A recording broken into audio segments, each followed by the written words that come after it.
So now let's start. This is going to be our last lecture.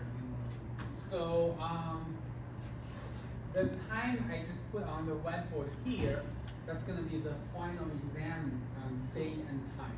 Okay, so we already announced this, a couple of times, and we're confirming it. Okay, so basically it's going to be exactly,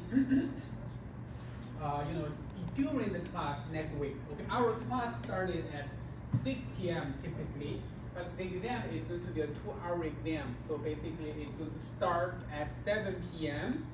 and then it will run until 9 p.m. Okay, typically. Okay, and then I will give you guys 10 extra minutes for you to scan your work and upload.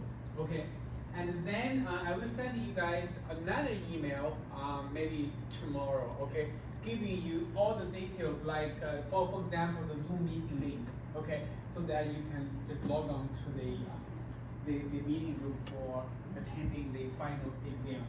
Okay, and in terms of the kind of the format, in terms of the the requirements, it's pretty much the same as the midterm. Okay, so basically this is going to be an open book exam, but it's a timed exam, meaning that it's not like a take home. Okay, so the exam window is fixed, and you guys have to log on to that Zoom meeting room and also have your camera on. Okay, so that's going to be how we proctor the exam. And then in terms of the coverage, okay, so you can imagine that the majority of the questions is going to from the second half of the semester, but it's not possible to 100% separate the first from the second half, because you guys all know that in the second half we frequently talk about the Garch model, well as the Garch model was actually covered, in the first half of the course. Okay, so therefore it's not 100% possible to distinguish, but still the majority of the questions or the majority of the content is going to from the second half of the course. Okay, and then don't forget. Okay, by this point you should already have submitted your third project report to TA.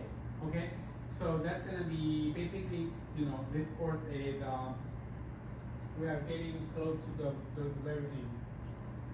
Any questions before we start talking about the stuff for today? Are we gonna do the final exam directly? Yes, yes. So basically, the plan for today is that in the first half we are going to. There's no new content today. Okay. So in the first half we are basically trying to learn, basically examining the more recent years, the past maybe 10 to 15 years of the market, okay, and take a look at how this kind of, how the market behavior has changed, or how it is different from the one we have been examining. So, we have been focusing on the decade between 2001 and 2010. So we wanted to say, okay, how the COVID pandemic is different, and how the recent market behavior is different. So that's going to be our focus of today. And then in the second half, we're going to go over the questions on the practice, the practice final exam. Okay. Other questions you have? Okay. So so even though this is an open book exam, okay, so the expectation is, first of all, okay, you should independently work on your own exam, okay? So no collaboration with anyone, okay?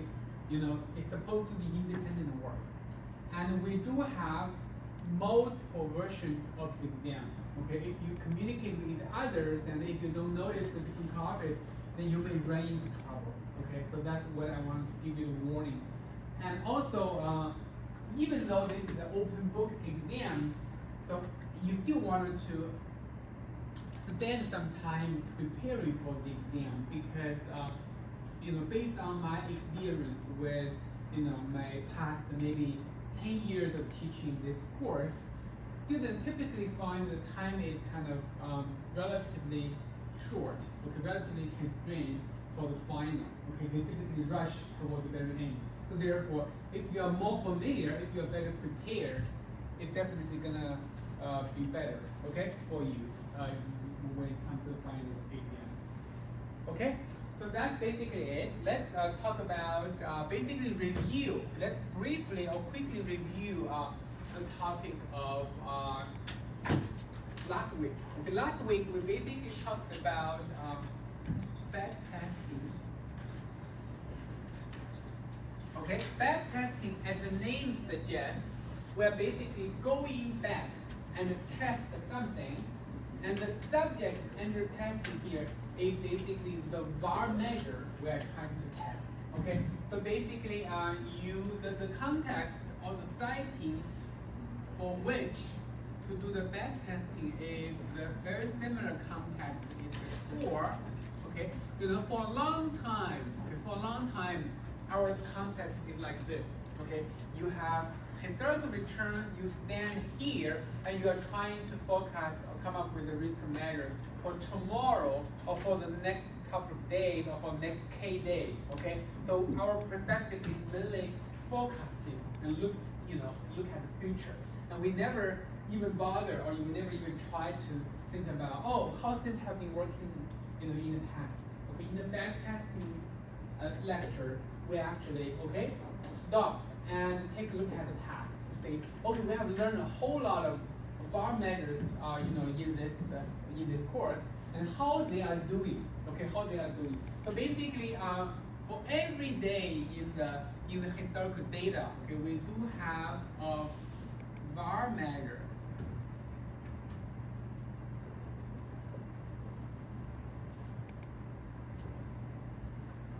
And this var could be constructed with all the methods, with all the different approaches we have learned about in this course. It could be the Garch model, could be based on historical simulation, could be based on future historical simulation, could be based on the student T distribution. Okay, so all kinds of different versions of the var measure. So, and we talked about a motivational example last week. You remember the 6 bands, right?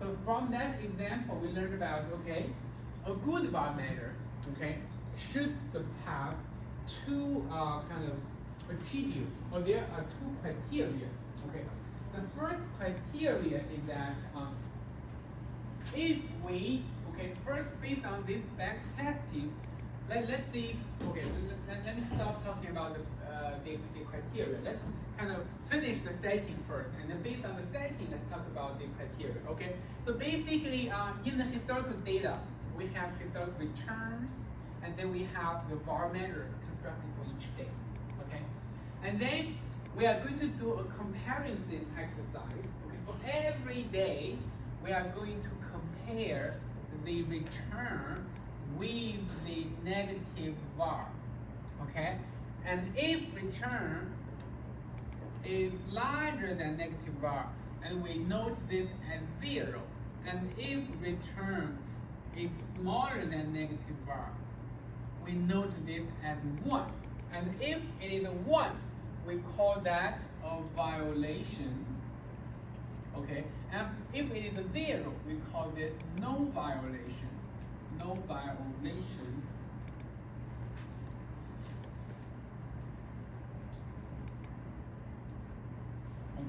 So basically, after this comparison exercise, you will get a sequence of 0 and 1. For example, this is 0, 1, 0, 0, 1, 0. So this whole sequence, we also have a name for it. This whole sequence is called page sequence. It's basically the sequence of 0 and 1, or the sequence of violation or no violation. So, and if you really think about where the 1 is happening, where the 0 is happening, if you think about this histogram, for every day, for every day, and if this is let's say this is the quantile, let's say this is the negative var. Okay, and then if return is in this region, we call that a 1. If return is in this region, we call that a 0. Okay, so basically, based on the histogram, we know that the number 1 criteria for a well-defined or for good bar measure is that the frequency of the violation, or the frequency of the 1 showing up in that sequence should be approximately or should be close to the coverage rate of the bar. So what is the coverage rate of the bar? So when we talk about 5% bar, 1% bar, okay? So the 5%, all the 1%, those are the coverage rate, okay? Those are the coverage rate. So basically, based on this histogram, we know that ideally the frequency or the probability of the 1 should be roughly equal to the coverage rate. Okay, so that is the first criteria. And we actually developed the hypothesis based on that criteria. The hypothesis is called the unconditional coverage hypothesis. Okay, it's called the unconditional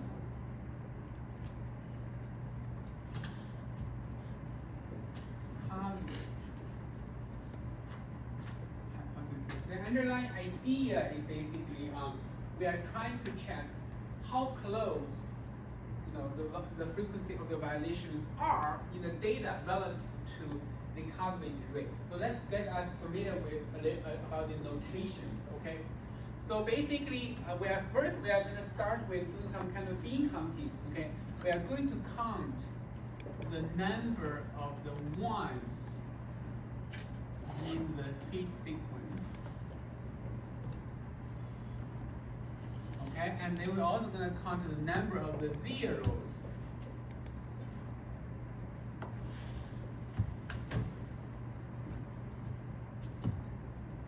in the hit sequence. And because the sequence can only be 0 or 1, so naturally you know that T1 plus T0 is going to be T. T is the total length of the data. Okay? So then we can define a sample frequency of the violation is basically T1 over T. That tells you, how many or what is the percentage of the violation is, okay, in the hit sequence. So the unconditional coverage hypothesis is basically testing how close pi is to P. Okay, how close the two numbers are. So ideally, they should not deviate from each other by too much. Okay, they should not deviate from each other by too much. Then how do we do the test? Okay, so we will develop, some kind of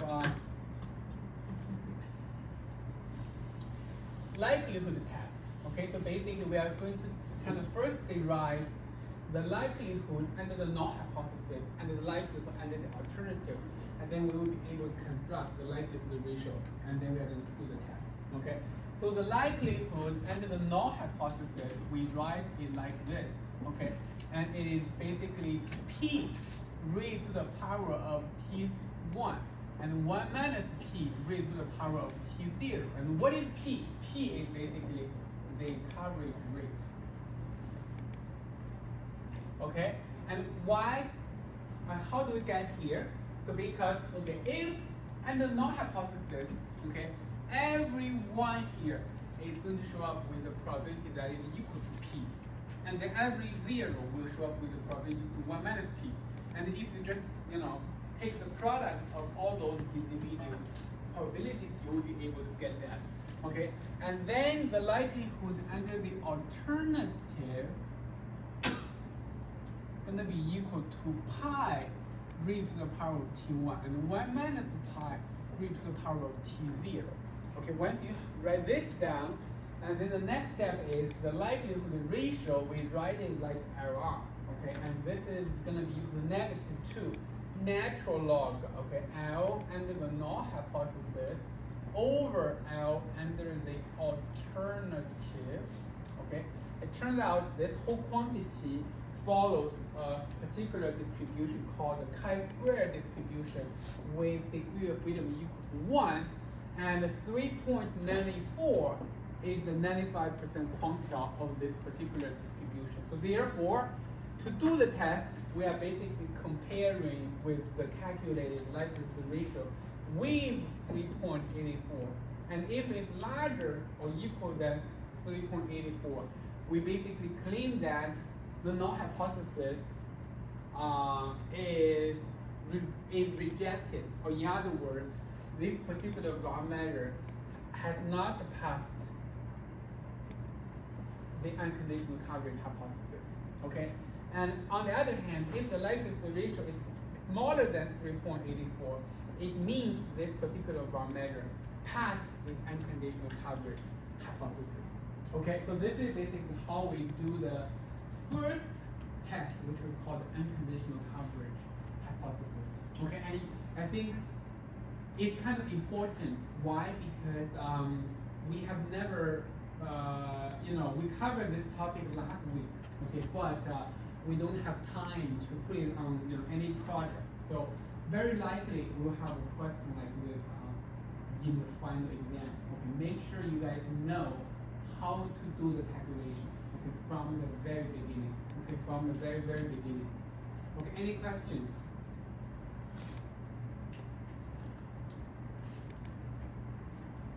Okay, so if no questions, let's move on to the second hypothesis. Okay, the second hypothesis is what we call the independence hypothesis.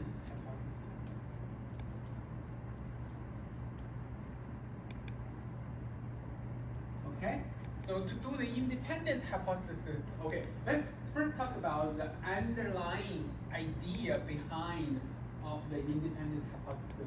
The idea here is basically that for every day we will have 0 and 1, okay, in a Higgs sequence. So if the raw measure is nicely designed or constructed or estimated, then we are not supposed to see clusterings of the ones there. Because, okay, if on the first day, if you see a 1, then you should be updating your either volatility or your raw measure to be able to make sure that tomorrow, okay, whether that's going to be a 1 or that's going to be a 0, it's going to be very hard to predict. Okay, so therefore, if you see a lot of clustering of violations altogether, that's a signal that the independent hypothesis is going to be violated or will not pass the independent hypothesis. Okay, so how do we formally do the test? Okay, we are going to do some bean counting as well here, but unlike in the unconditional coverage hypothesis in which we counted only the 1 or 0, here we are going to count the pairs. Okay, so basically we start with the T00. Okay, this denotes the number of the 0,0 pair.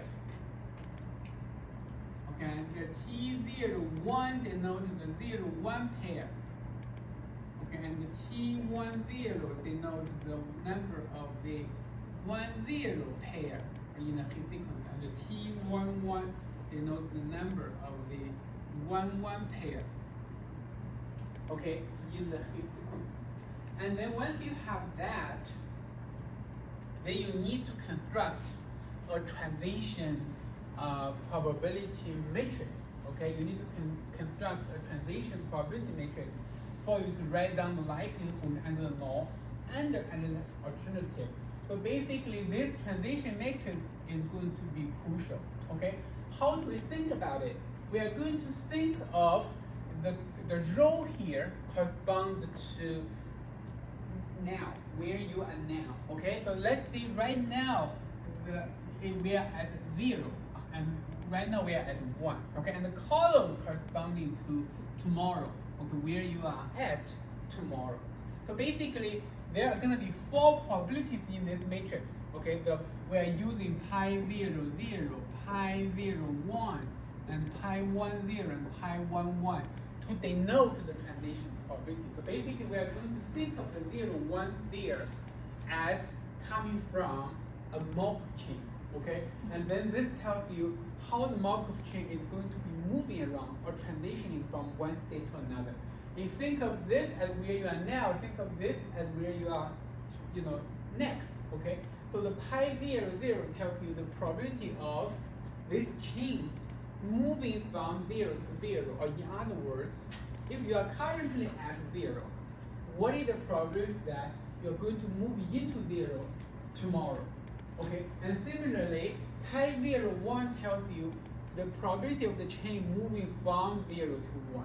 If you are currently in 0, how likely you are going to move into 1 tomorrow? Okay, and naturally you know that the two numbers must have to sum up to be 1, because if you are currently in 0, you can either go to 0 or 1, right? You don't have a third state of the world to go to. So therefore, they must sum up to be 1. And similarly, the two numbers here, they must sum up to be 1 as well. So this is the probability transitioning from 1 to 0, and this is from 1 to 1. Okay? And then to construct the hypothesis or the likelihood and the null and alternative, the most crucial thing is to construct this transition matrix.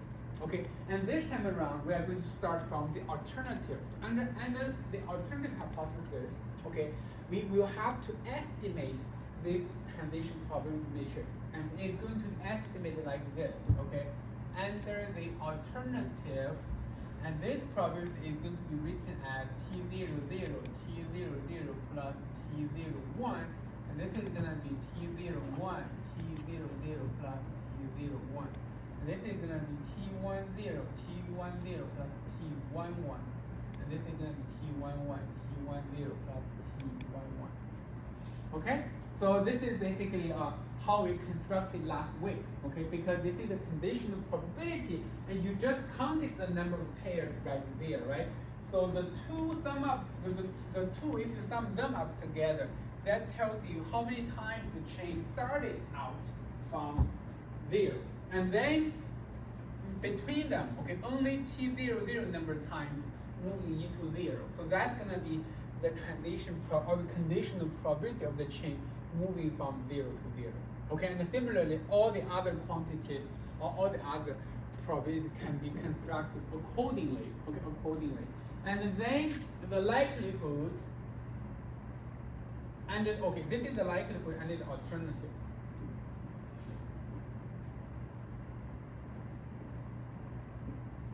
It's going to be this probability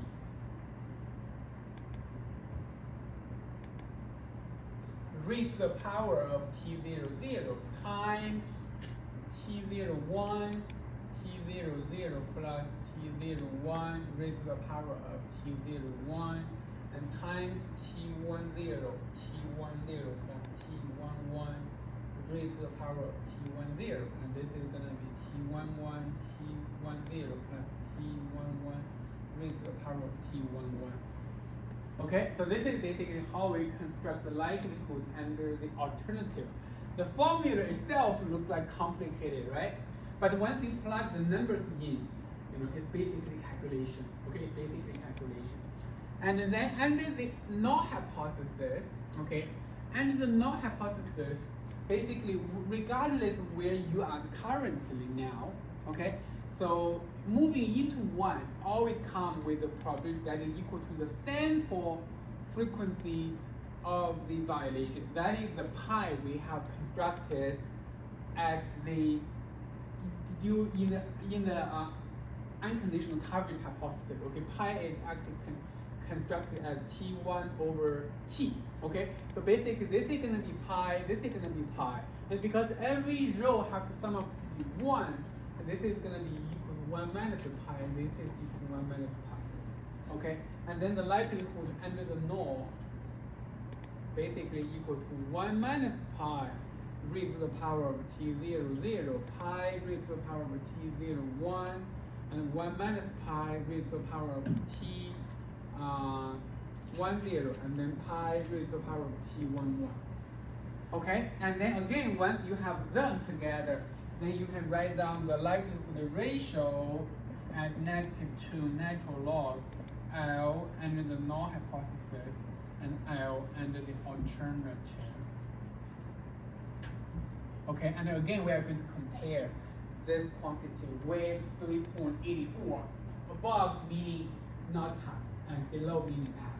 Okay, and again, of course, because for doing the independent hypothesis, the only input here are the 4 pairs Okay, and I asked you guys which pair is doing the most damage to the outcome of the independent hypothesis test. Basically, in other words, if you see a lot of which number, or which number, if like among the 4 numbers, which number is going to make the independent hypothesis likely not to pass? Okay, and the answer is 1-1 pair. Okay, and that is consistent with our intuition, at the beginning. Okay, because independent hypothesis is really about, whether there will be potentially clustering of those violations altogether. Okay, and the 1-1 pair exactly captures those kind of clustering. Okay, and make sure. Okay, so in the class, okay, I showed you guys the codes. Okay, I showed you guys the codes, and we actually do that for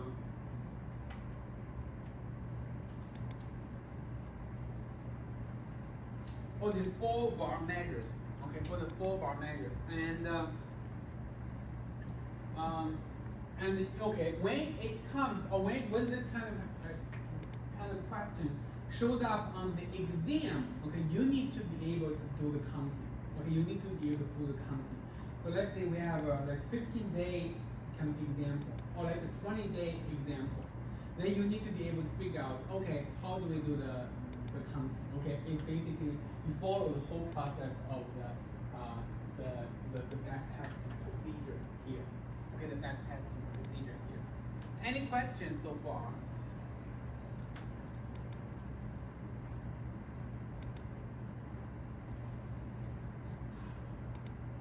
Okay, if no questions, let's move on to the lecture. Let's move on to the lecture. So let me.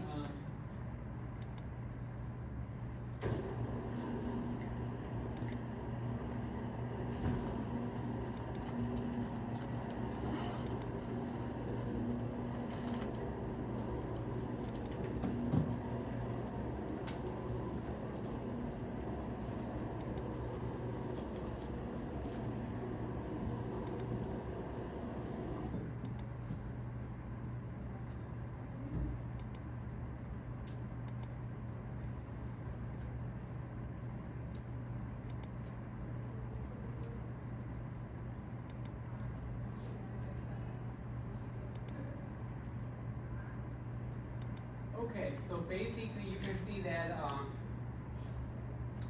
I'm not sure whether I posted this or not on HuskyCT, but this is going to be the code that we're going to go over today. Okay, so basically, again, the kind of topic here is basically we are trying to look at, basically you can see I'm going to use a quant mode package, meaning I'm going to download a lot of data, okay, from the Yahoo Finance website, and then let's take a look at a couple of indicators for the market, okay, and we started out from the very familiar time series that is VIX, okay. You know that you can download VIX from the CBOE website, and you can also download it from the Yahoo Finance website, okay. They are basically the same data, okay. Let's take a look at, if we take a look at the VIX, okay, let's take a look at the VIX. So let me run this. Oh. Okay, and then, okay, you can see that I was able to download the VIX. So keep in mind, when you are downloading the VIX, okay, you need to put this symbol in front of the VIX, okay, to be able to download it. Okay, the downloaded VIX is saved in a time series called VNX. And you can see that I'm trying to download data from end of 1985 up until the end of 2025. So almost pretty much like, you know, how many years of data? 40 years of data. Okay, let's take a look at, you know, how long the data we are able to download. So the head of the VIX is starting from 1990. Okay, I explained it to you guys, you know, in the previous lecture. Okay, that is because the VIX was created, okay, was only created in 1990. Okay, because the VIX was constructed based on what? Based on the option market data. Okay, and we only have the first option contract started being traded in 1986. Okay, so basically, if you are trying to use VIX to have an idea about where the market is, then the data, we're going to have data for all the future days, but if you wanted to go back to, a long history, like 10 years, maybe 50 years ago, it's impossible because constructing the VIX requires an option market price, but we don't even have options being traded in back then. So therefore, the VIX you only have the data since 1990. Okay, let's take a look at the end of the VIX data. Okay, we do have it up until today. Okay, up until today. So you can see the VIX today is about 30. Okay, it's about 30. So, and then the next thing I want to look at is basically, let's take a look at, how the VIX has been behaving in the past 35 years since 1990. Okay, since 1990. So you know that VIX is what we call, it's oftentimes called the fear gauge. Okay, fear gauge in the financial market. Oftentimes, when there is panic in the market, then the VIX will increase, very nonlinear and dramatic way. And it's very easy to tell the spikes of VIX from this graph. Okay, and we know the two really high spikes here. The first one is coming from the fall of 2008. Okay, that's when the Lehman Brothers went into bankruptcy. You can see the financial market was actually hugely impacted, and the highest point of the VIX was about 80. Okay, was about 80.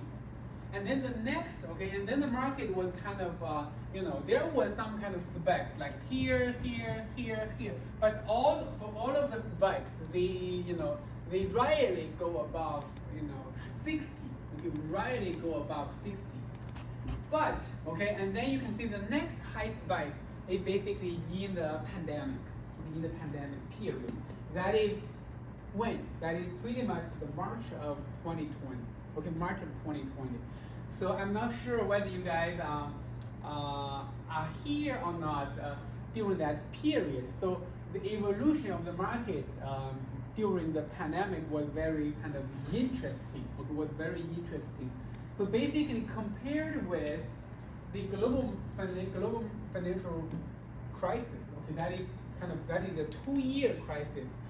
We looking back, it started in the summer of 2007, okay, and it lasted for 2 years. Okay, the market went back up, went back up,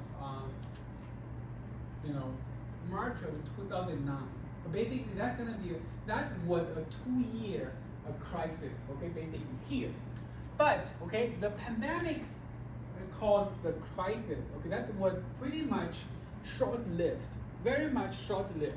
So basically, in February of 2020, okay, the market was actually at the kind of historically high point.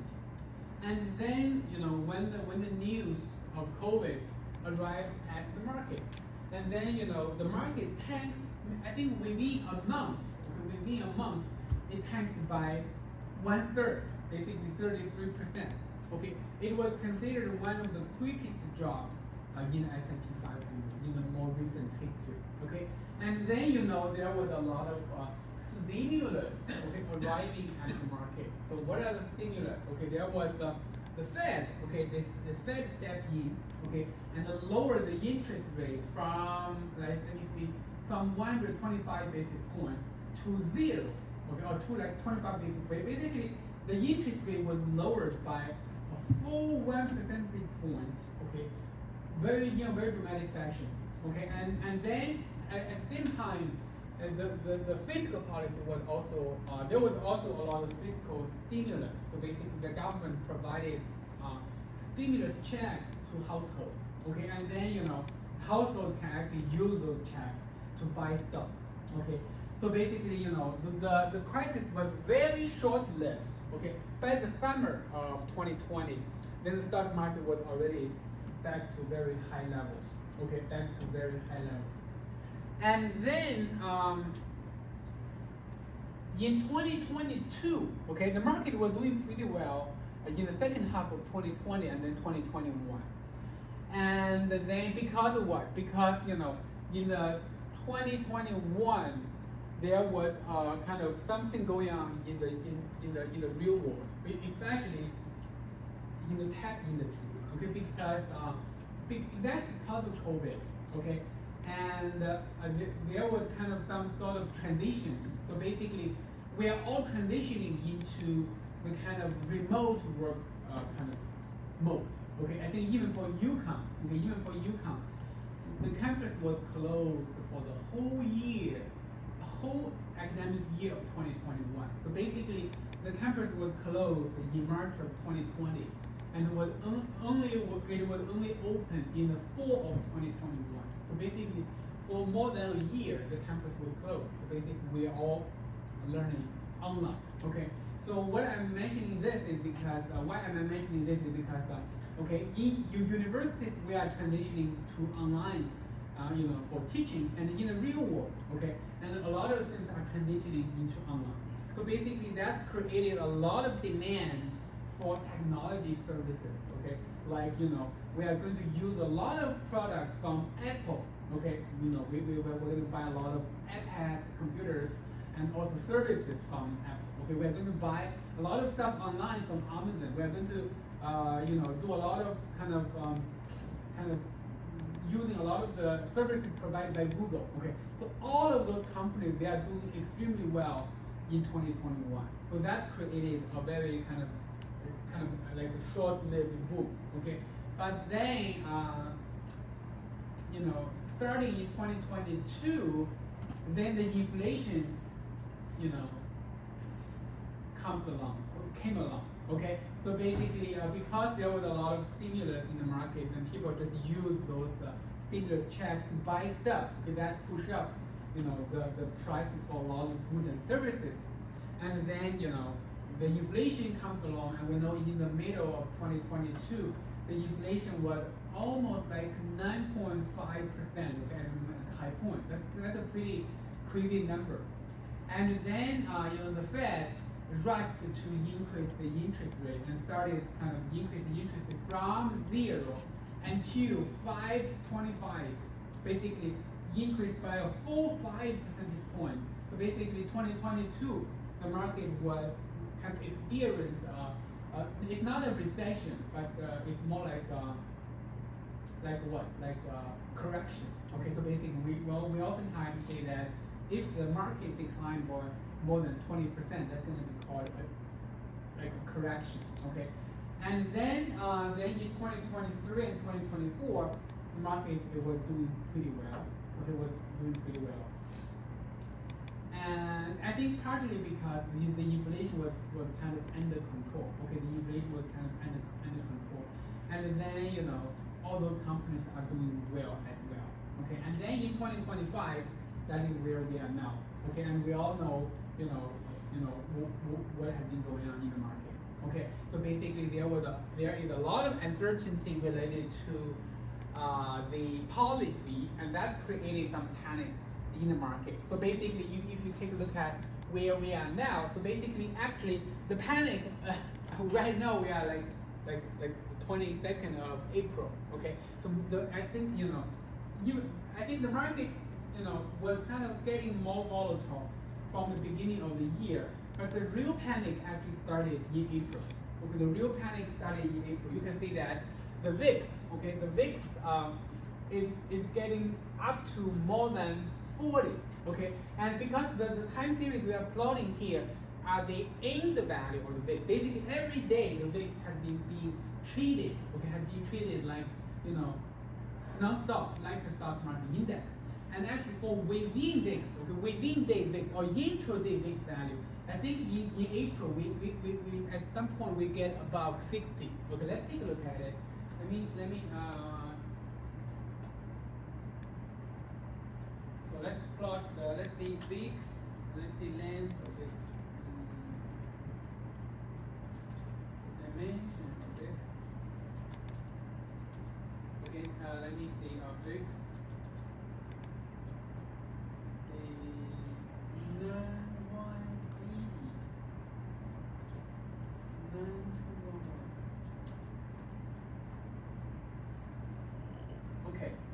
this shows that the VIX since early March. Okay, let's take a look at the VIX. Okay, so basically you can see this is the open, this is the high, this is the low, this is the close. And we all know that the VIX was getting higher in early April, okay, especially April 3rd and April 4th and April 7th and April the 8th. Okay, you can take a look at it. Okay, you can see the April the 7th, okay, April the 7th, basically 2 weeks ago, okay, 2 weeks ago. I think April 7th is a Monday, okay, that's exactly 2 weeks ago. So the VIX high point was actually about 60, okay, about 60. That is a pretty high number, okay. But the good news is that it was kind of so sort of it's getting back, right? That's the evolution of the VIX.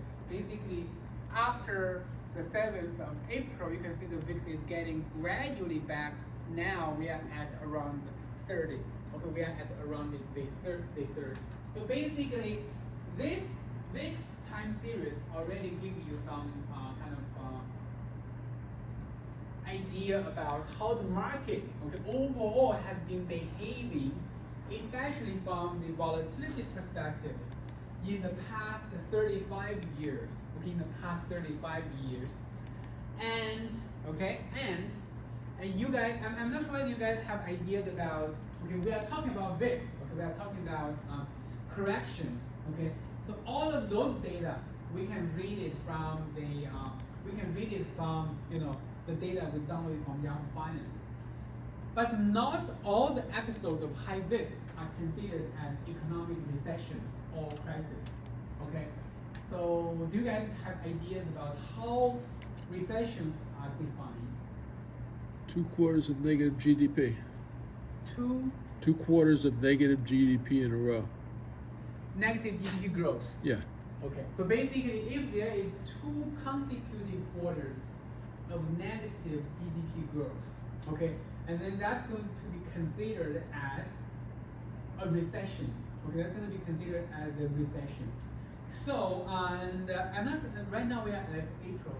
I'm not sure whether we have the data out for the first quarter of 2025. But some economists claim that we are already in a recession. I don't know about that because those kind of information is always available only afterwards. Okay, because only after the first quarter ended, okay, we know how things have been going on in the first quarter of 2025. So, and also, roughly, a recession is defined that way, but it will also be subject to subjective judgment of a group of economists from association or organization called NBER. Okay, so there is an association called NBER. Okay, and there is a committee there, and the committee, I think the association is actually located in Boston. Okay, in Boston. So basically, they are going to couple with the economic indicators like GDP growth, so on and so forth. And then they will also be looking at the labor market numbers, for example, employment, so on and so forth. Altogether, they will be kind of date, okay, the recession. So there is the NBER recession dating committee. So basically, there is a committee there who is in charge of dating, okay, when the recession started and when the real recession ends. Okay, so basically, and even for the pandemic, that's considered as a very short-lived recession. Okay, let me actually open the web page in case you guys are interested. Let's see, Google. Let's see, NBER dating committee. Okay, and you can see there is a web page called Business Cycle Dating. Okay, Business Cycle Dating. And then you also know that the full name of the NBER is called National Bureau of Economic Research. Okay, and let's take a look at it.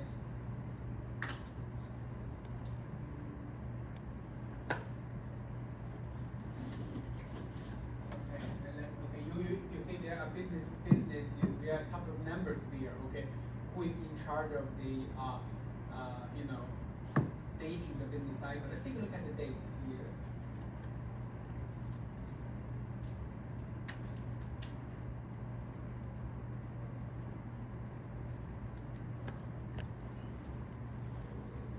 Okay, you can see that this table shows you that the peak month, the 12th month, the correction, the expansion, the cycle. Okay, the most recent episode is basically the peak month is the February of 2020, and then the 12th month, basically meaning, the peak meaning we're at the high point, and then what is the lowest point? That's the 12th. The 12th is at April of 2020. And then basically it lasted only for 2 months, okay? And this is the most recent, kind of recession. It's also probably the most short-lived recession, okay? Because you can see the recession only spanned 2 quarters, okay, 2 quarters. So basically not even a year, okay? And then the previous one was basically, you can see the peak was December 2007, and then the 12th of June of 2009. That lasted about 18 months. Okay, 18 months. Then the previous one, you can see that was the one from March of 2001 to November 2001. So that was the dot bubble. That was the dot bubble here. Okay, so you feel free to kind of explore that if you are interested. Okay.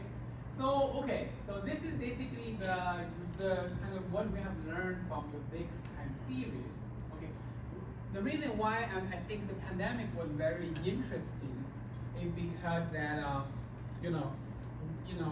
mean we have been paying very close attention to especially during the pandemic period. We have been paying very close attention to how the market is going to evolve. Okay, so the thing was that. So the market only started to kind of decline on 19th of February, on 19th of February. But we know that COVID was already, we actually know the news about COVID circulating in the US, I think in late January or like early February. Okay, so basically the financial market didn't really take the virus seriously at the very early stage. Okay. And then only gradually it learned that it's potentially going to cause some economic damage, especially in March. Okay, the government will have to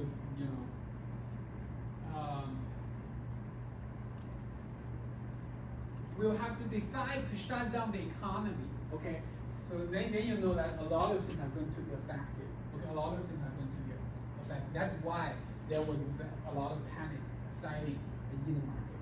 Okay, so and the negative thing about the VIX time series is that it cannot go back to the Great Depression period or like many years ago. Okay, so therefore you cannot have a perspective of how the more recent market has been behaving or has been compared with what has been going on many years ago. Okay, especially recently. Okay, recently.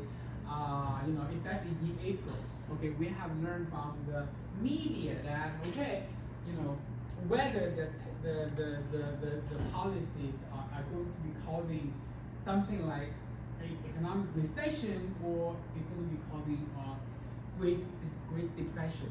Okay, so basically it's going to be useful for us to look at how the market has been behaving, or at least from the risk perspective, how the market has been behaving since the 1920s. Okay, that's when the Great Depression happened. So the good news is that, okay, even though we don't have VIX back to 1920s, we can use the S&P 500 price data to construct a Gauss version of the volatility that serves as an alternative. Okay, that's exactly what we can do because we learned how to do that in this course. So, and then you know that the GSPC, that is basically the symbol for S&P 500. You can see that I'm going to be downloading the data of GSPC starting from 1900 until end of 2025. Let's take a look at how long the data will be.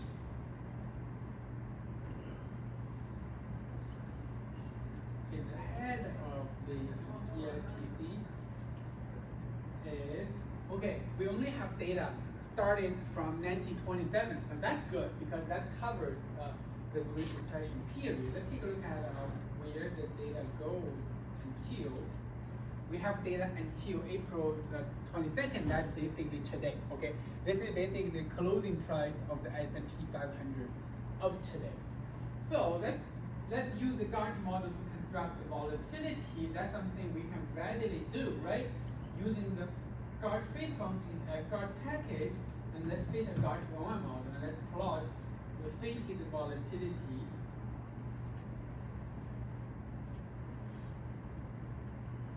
How many years? It's almost 100 years. Okay, 1927 to 2025. Okay, almost 100 years. Okay, so this graph shows you something.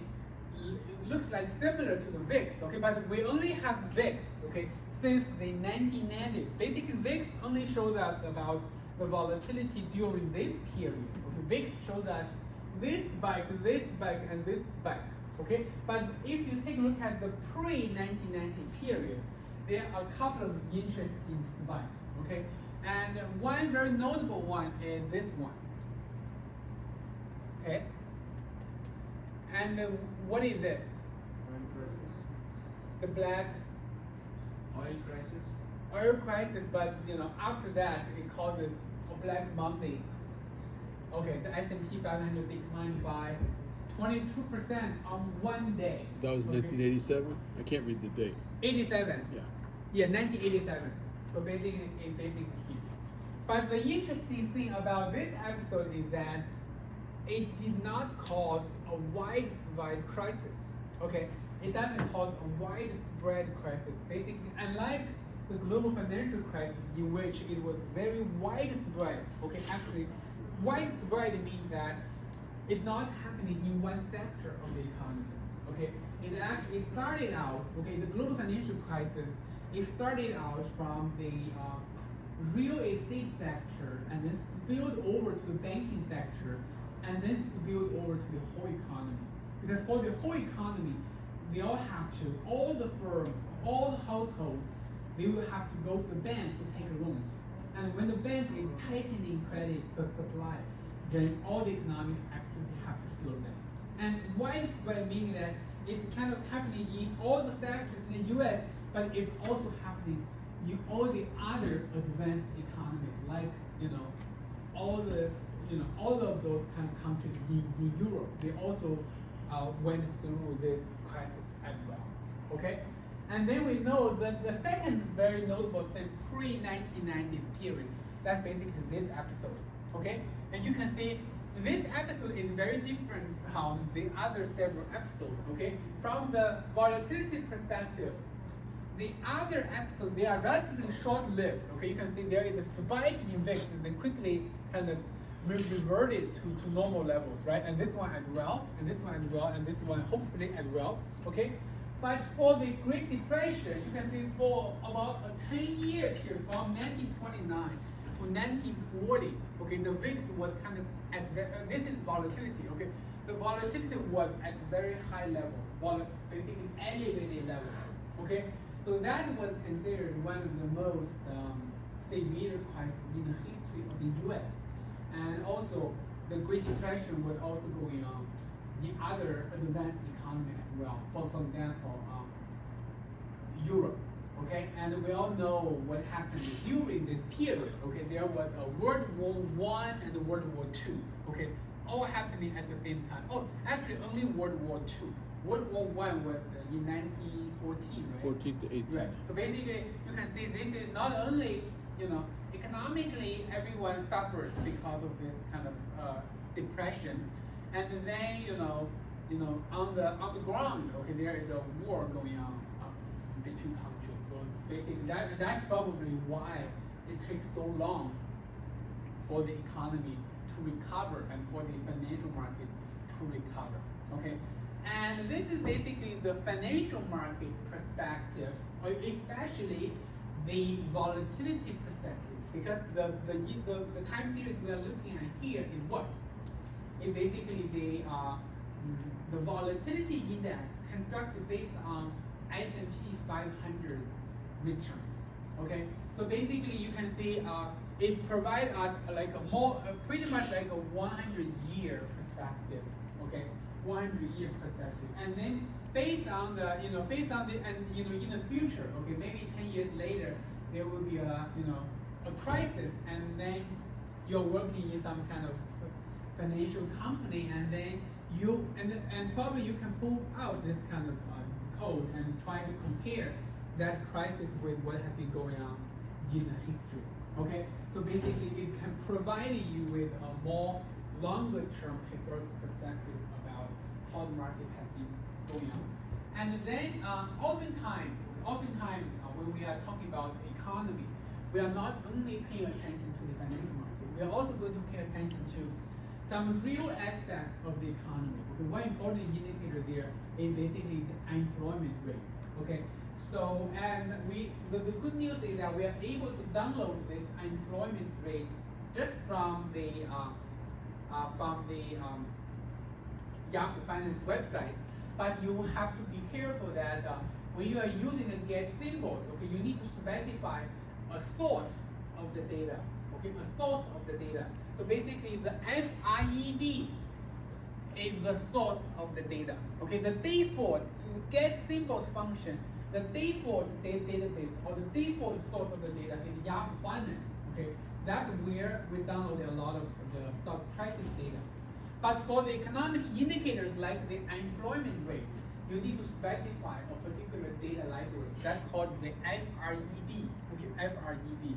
So you can download a lot of real economy indicators like the GDP growth, unemployment rate, treasury rate, so on and so forth from this website. Okay, and then for the unemployment rate, the symbol is the UN rate. The UN rate, basically that's the unemployment rate. Let's take a look at how the unemployment rate has been behaving, okay, for a long time. Okay, so this is basically the monthly unemployment rate ever since 1948. Okay, ever since 1948. So, unfortunately, this data source, it doesn't have data back until 1929. But I have an academic paper. Okay, I have a paper. I was able to get the data back to the 1920s. Okay, so if you are interested, you can Google my website, and I have a paper on that. So basically, if you go back about 30 years, okay, we do have ideas about how the labor market has been doing in the Great Depression period. I can give you some numbers. Okay, so in the Great Depression period, the highest point of the unemployment rate was about 30%. 30%? Yeah, so it's close. And this is one quarter. Okay, 25%. Okay, that's a pretty crazy number. Basically meaning that 1 in 4, okay, 1 in 4 is not able to get a job. Okay, so that's a pretty crazy number. And then you can see this is a time period we oftentimes call this the post-war period. Okay, because the Second World War ended, right before this period. So basically, during the post-war period, you can see most of the time the unemployment rate is not even getting above 10%. And even during the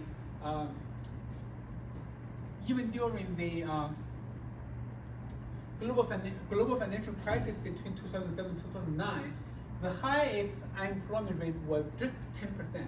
Okay. But the interesting thing is during the COVID period, the unemployment rate for a very short time it spiked to 15%. Okay, spiked to 15%. But that gigantic increase in unemployment rate was more of a structural problem because the economy was shut down. Okay, so a lot of certain people working in the service industry, for example, in the hotel industry, in the airline industry, in the restaurant industry, all those people, they lose jobs because the economy is shut down. Okay, no one is going out. No one is going to live in a hotel. No one is going to take airline.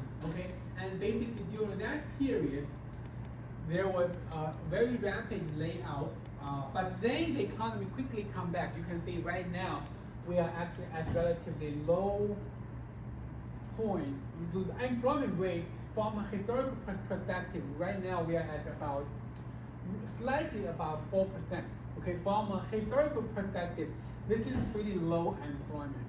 Okay, this is pretty low unemployment, and that is why. Okay, that is why the Fed is right now is kind of very dilemma situation. Okay, because the Fed is due mandate is to make sure to maximize employment at the same time control the inflation. And only when the unemployment rate spikes up, is kind of getting out of control, then the Fed has more reason or have stronger argument for lower the interest rate. So right now you can see the interest rate has been staying there for how long? Almost half a year. Okay, and we don't know. I think the next meeting will be when? May or June? June. Okay, so basically the interest rate will not change until that point. And if I remember correctly, the last time the Fed lowered the interest rate was November, right? November of 2024. They did a 50 basis point, they did a 25 about a 25 basis point, right? Okay, so basically you can see if the unemployment stays low and the inflation is not coming down, so we are still above, the inflation is still above 2%, then it's very hard for the Fed to lower the interest rate. But we will see, there's still a gap between now and then, right? So they may find more reasons for doing things. But Wall Street people, they are paying close attention to those indicators because they will give them information about the potential path of the interest rate of the Fed. Okay, so I hope this will give you some perspective about the market during the more recent episode and also provide a more longer term perspective. Okay, and then next I will be focused specifically on the post-pandemic. Basically, I'm looking at the data. Okay, from let me see what I'm doing. Maybe I don't have to run this part of the code. The next question I wanted to examine is that let me see what I wanted to say. Return. Okay. So let's do this.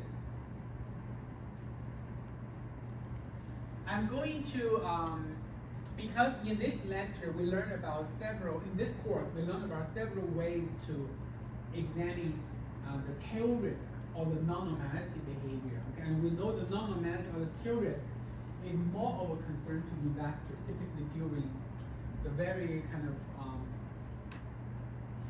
during the crisis period. And in the lectures before, we focused more attention about the global financial crisis. The next question we want to examine is whether the tail risk become a concern also in the pandemic period and also in the more recent period, basically in April, okay, in 2025. And how do we do that? So we are going to construct several different versions of the VARs, okay? The Gauge version, and then the future historical simulation version, and then still the T version, okay? By looking at how the timeline has been behaving or how they are different from each other. That hopefully will give us some idea about how severe the tail risk is at that point. Okay, you can see that the time horizon I'm looking at here, I'm only looking at the post-2000 period. And the reason is because I'm not looking at the data back to 1929, because the next we are going to estimate those different VAR measures. Okay, and that estimation will take some time. The longer the data, the longer the time it will take. Okay, so therefore, to save some time in class, so let's only look at the past 25 years. Okay, let's take a look at the past 25 years. So, let me see. Let's run the data. This will potentially take some time. Okay, this will take some time. So you can see what I'm doing is I'm looking at 3 versions of the VAR. The Gauge version, the future historic simulation version, also the student T version. Okay.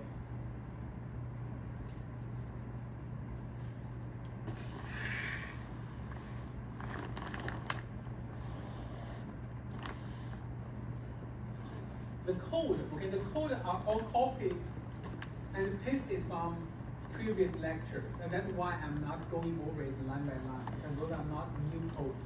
Okay, the old code, we are just looking at the new data.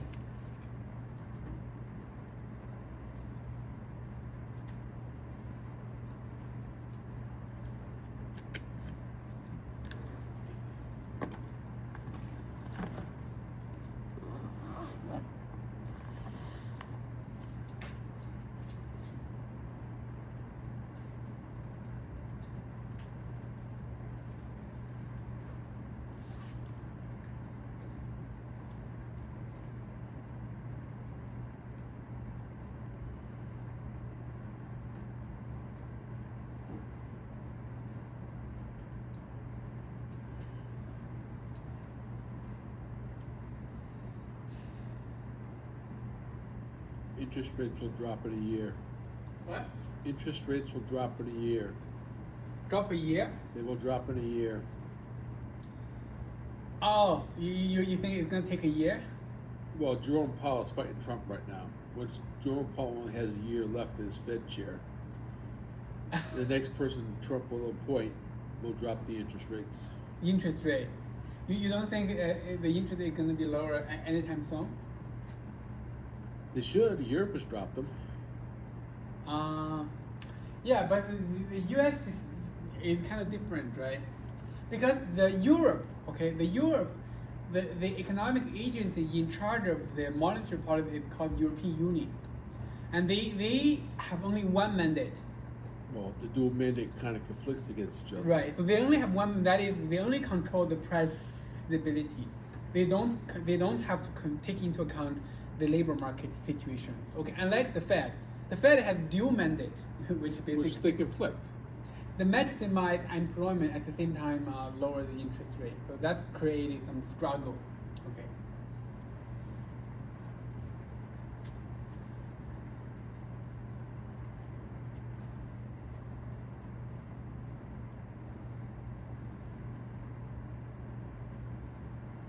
But yeah, I'm not sure. I'm kind of like slightly. I feel like the future path of the inflation is very uncertain now, right? Because of the goods we are buying. Okay, there might be an increase in price. So that's the kind of concern. Okay, so we're still waiting. Okay, even for 25 years of data, we have to wait for a little while.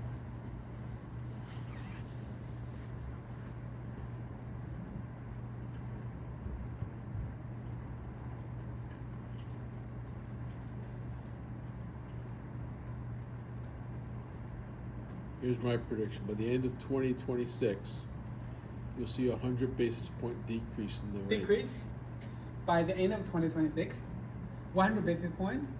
Oh, that's pretty small. I feel like so. Even after 100 basis point decrease, it's still 3%, right? Okay, so.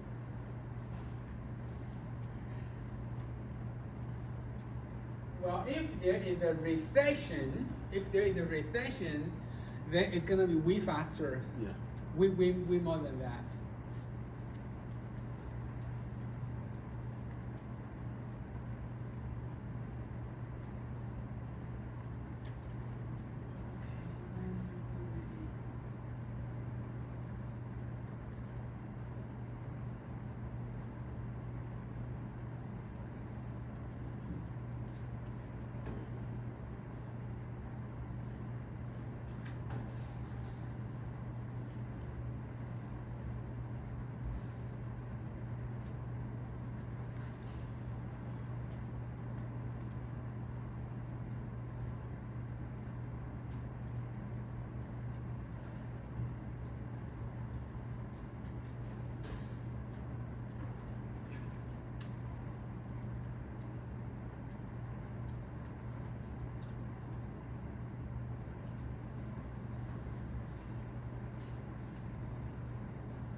I finished.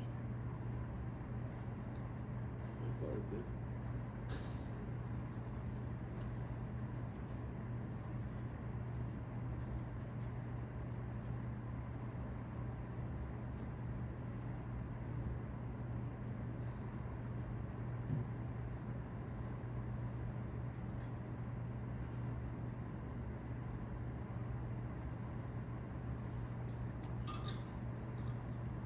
This is where the computational efficiency becomes a concern.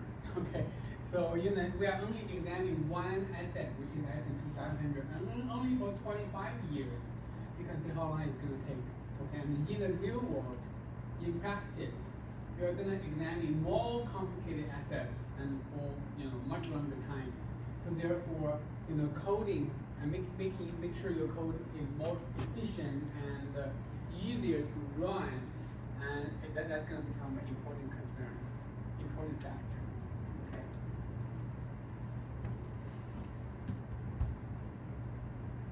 You want to take your break now while you wait? Well, it's a good point. Maybe we can take a break. Let's take a break of like 15 to 20 minutes, and after that we are gonna finish this part, and then we are gonna talk about the practice final exam. Okay. Oh, okay. Okay. Let's just take a break. Okay. Let's finish this part afterwards.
Especially when we did that last semester, it was still like 4 hours.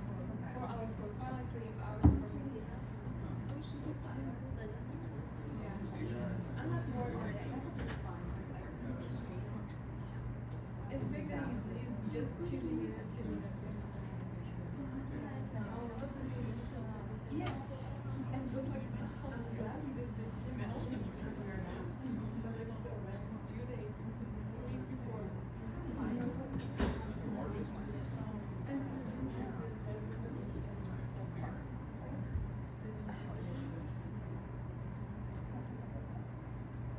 I think just only after we talk about it, because I was thinking we have to study every system. No.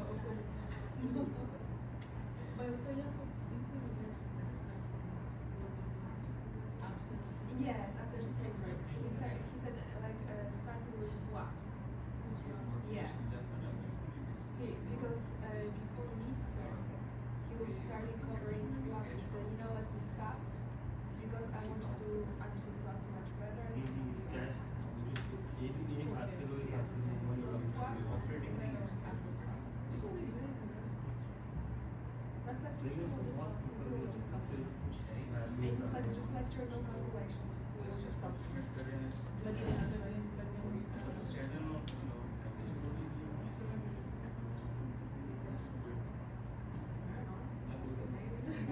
I have not. I can send you.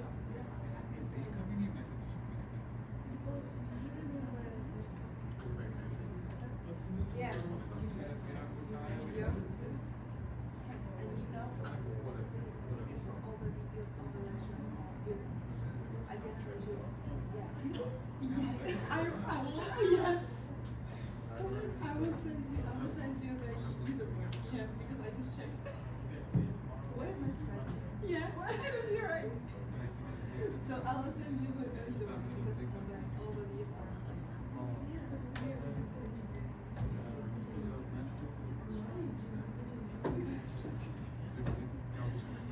No, actually, I think I'm allowed. I will show you. Sorry. Okay.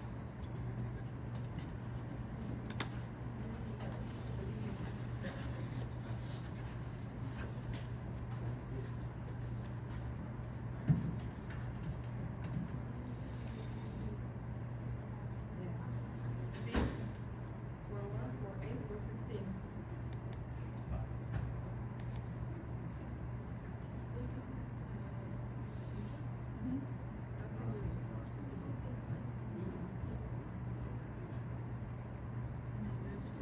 So I was thinking like to send you, but I was like, let me double check this.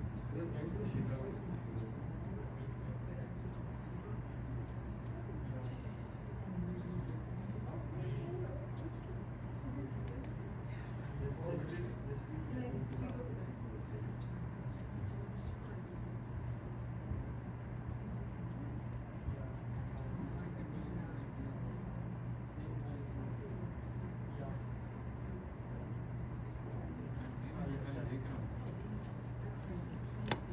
because we want this first stage after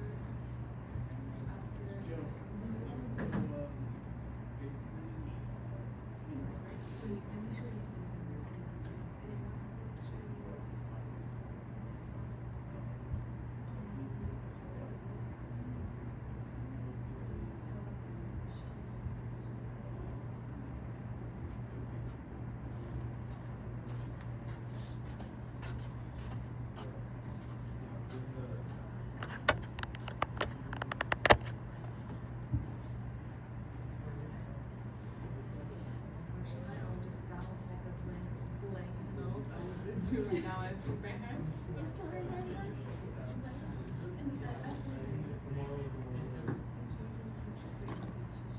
Yeah.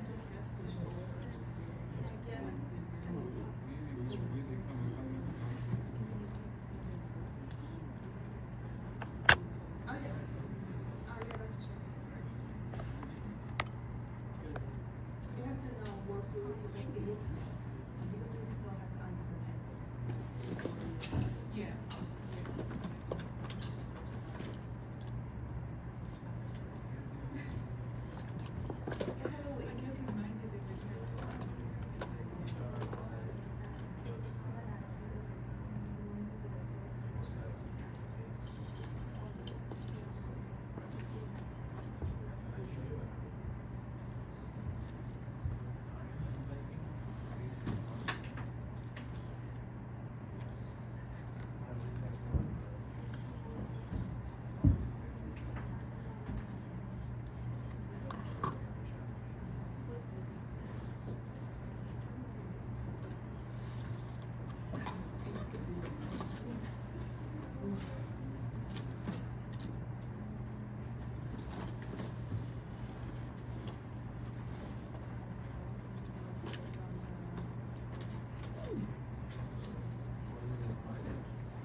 Yeah.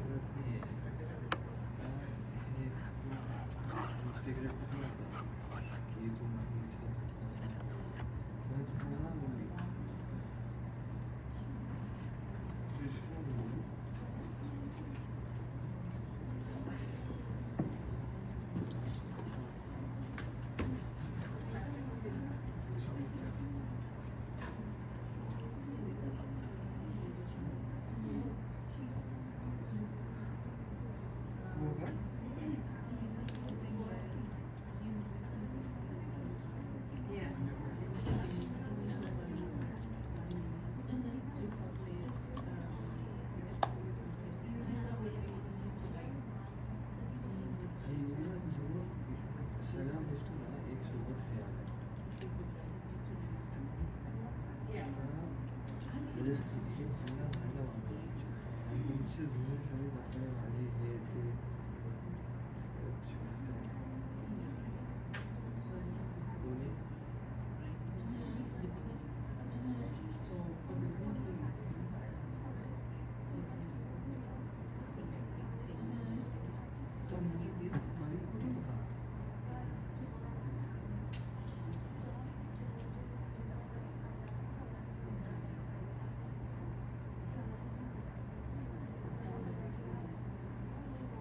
This is the same percentage, do the same size, 4.8.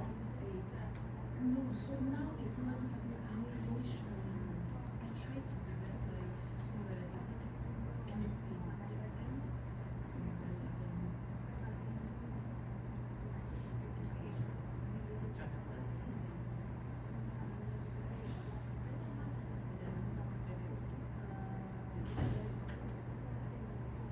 It should be 14.8. पण त्या दिवशी जायचं का काम Or is it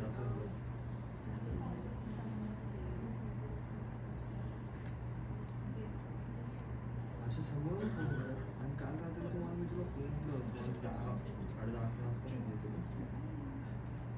yeah. So it's this Yes.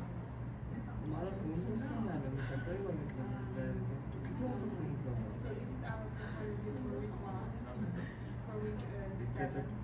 So I tried to have it wrote down. काय माहिती, phone मला कारण मी इकडे माझी मीटिंग चालू होती. मीटिंग झाली बोलू He has, तुला फोन he केला. gave additional sheets on here.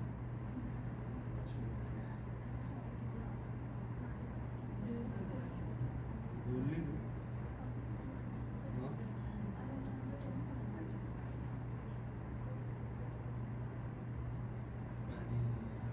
आणि you confused ना.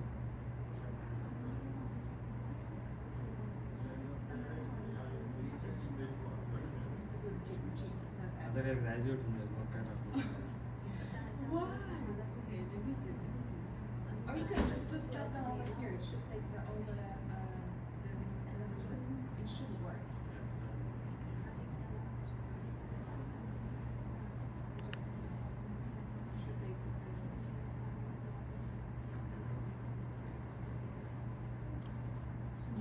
I see it.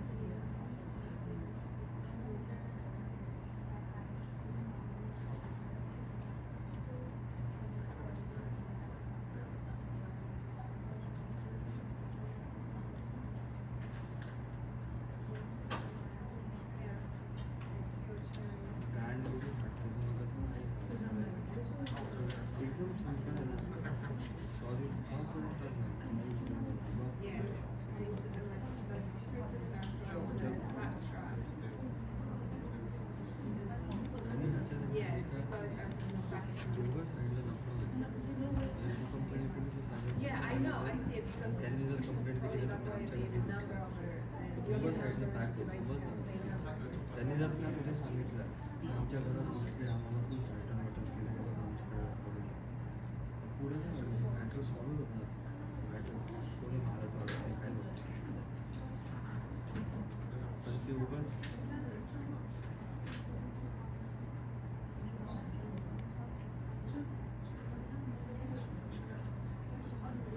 I'm wondering is it because portfolio value is different. No, like on structure, we have the portfolio values and we had also the portfolio values and there was another तुला number. काय जरा मला पूर्ण सांगतो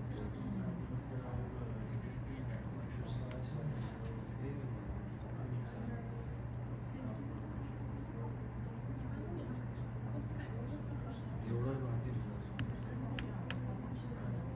There was also a total market value of all position. There was a portfolio value and total market value position. It is like weekly return calculation. सृष्टीचं पण I'm मला going to do this number.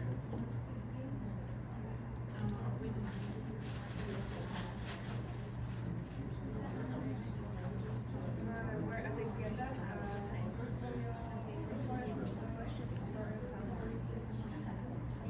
निमीचा सगळं विषय नाही मतलब निमीच्या बीच में settle देखो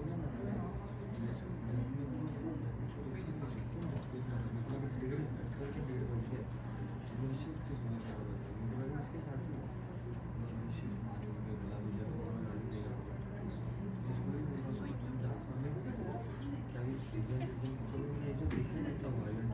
एकदम settle हो जाएगा कि सॉरी वॉरी बोलकर बात छोड़ो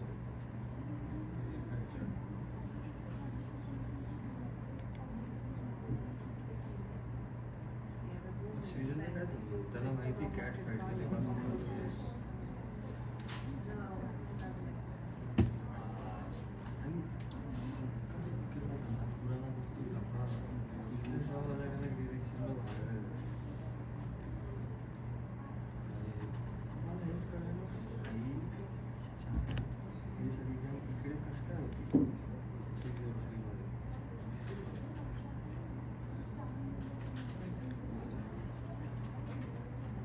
अरे पण मी हे विषय कसं काय आला हे लोक आपल्याला बोलतात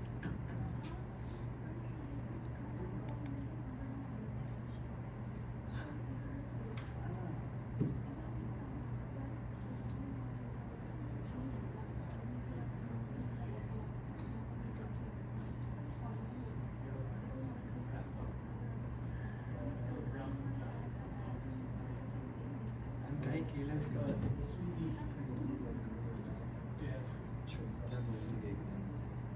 मी जर तुम्हाला बोललो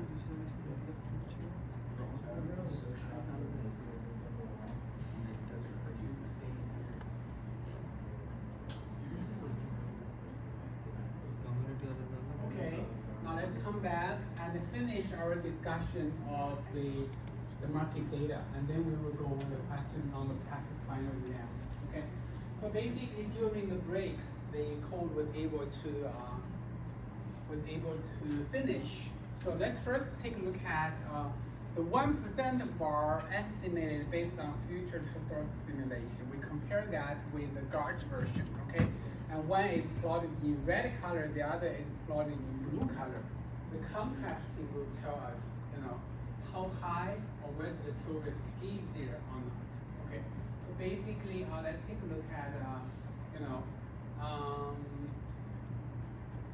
I'm pretty sure this is the global financial crisis because we have the data started around 2000. Okay, so this is the dot bubble, this is the global financial crisis, and this is the COVID. Okay, this is the COVID, and this is the more recent. Okay, this is the more recent. And you can see during the COVID, if you try to figure out the difference between the blue versus the red, obviously the blue here is the Garch version of the volatility. The red is the future historical simulation. And the difference tells you how much tail risk is there. Okay, so basically you can see that there was a lot of tail risk during the pandemic period. Okay, during the pandemic period. And then if you take a look at April of 2025, okay, so basically, in 2023, 2024, you can see the two lines, the blue line and the red line, they are almost coinciding with each other. Tells you that in the past 2 years, before 2025, there wasn't a whole lot of tail risk in the market. Okay, and actually, if you are paying close attention to the market, there wasn't actually many large downward movement days. For example, yesterday, right, S&P 500 declined by 2 point, basically above basically declined by more than 2%. Okay, and then we know in April there are already a couple of days the S&P 500 declined by more than 4%, more than 5%. Okay, so those kind of days they are not happening in 2023 and 2025, and that is why you see the tail risk is very kind of minimal. But you can see in April, okay, in April we are not done with April yet. Okay, one more week to go. But it looks like there is a small amount of tail risk. So right now, even though there is a lot of panic selling, but the amount of tail risk is still kind of well contained as far as I see from this graph. Okay, from this graph. And then let's take a look at the contrast between the Scott version and the student T version to see where the differences are. I think the method is kind of similar. Okay, the method is kind of similar. So basically, again, the tail risk is most pronounced in the global financial crisis and also during the COVID. And then, you know, in the more recent period, there's a little bit of amount of tail risk. So that is, I wouldn't say this is kind of negligible, but this is not as scary as, you know, what we have observed in the global financial crisis or in the pandemic period.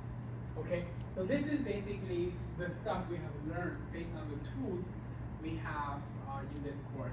Okay, and the method we have learned from the more recent market data. Okay, so any questions you guys have with respect to the analysis we are doing here?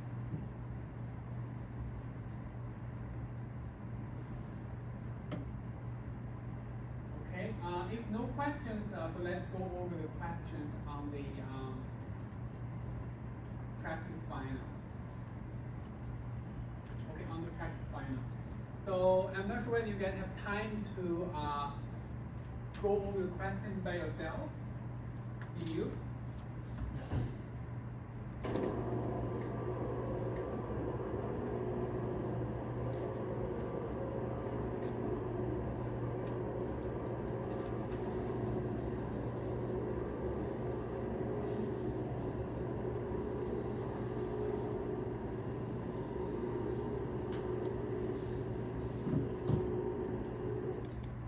Okay, so let's get the questions and then we'll go over it one by one. And okay, let's take a look at the multiple choice questions.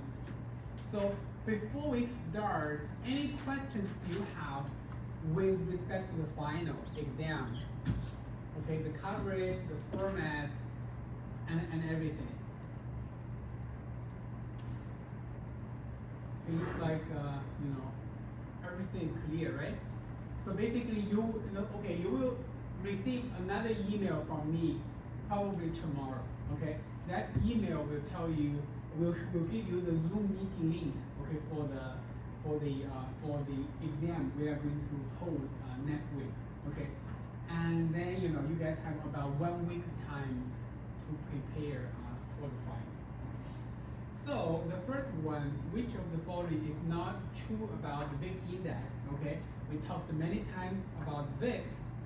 Then let's take a look at which one is not correct. Which one? Which one? B. Okay, B as in boy.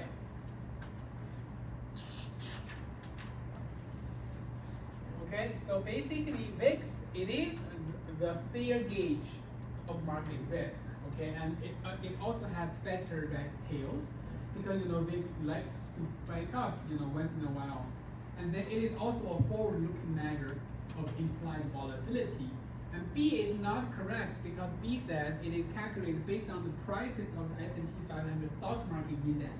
It is actually calculated based on the option market price, okay, trading on the S&P 500.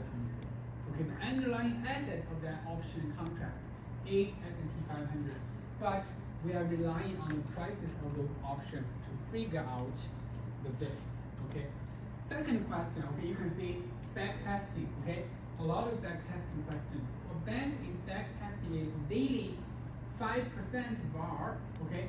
Based on this question, we know that we are doing backtesting and we know the coverage rate here is 5%. So what is the expected number of daily violations for the band over the last year? Which one? C, okay, I did catch. So this one is also relatively straightforward because based on the unconditional coverage hypothesis, we know that the frequency of the violations should be roughly equal to the coverage rate. And let's say we are looking at over the last year, and every year we have about 250 days, right? Then you times the 5%, which is the coverage rate, you get something like 12.5. And then the closest number to 12.5, that's exactly 13. Okay, that's exactly 13. So that's gonna be C, as in cat. And question number 3, figure 1 shows the QQ plot of randomly simulated observations from a chi-squared distributed variable. Which of the following is correct? Okay, let's see where is the graph. Figure 1 is right here. So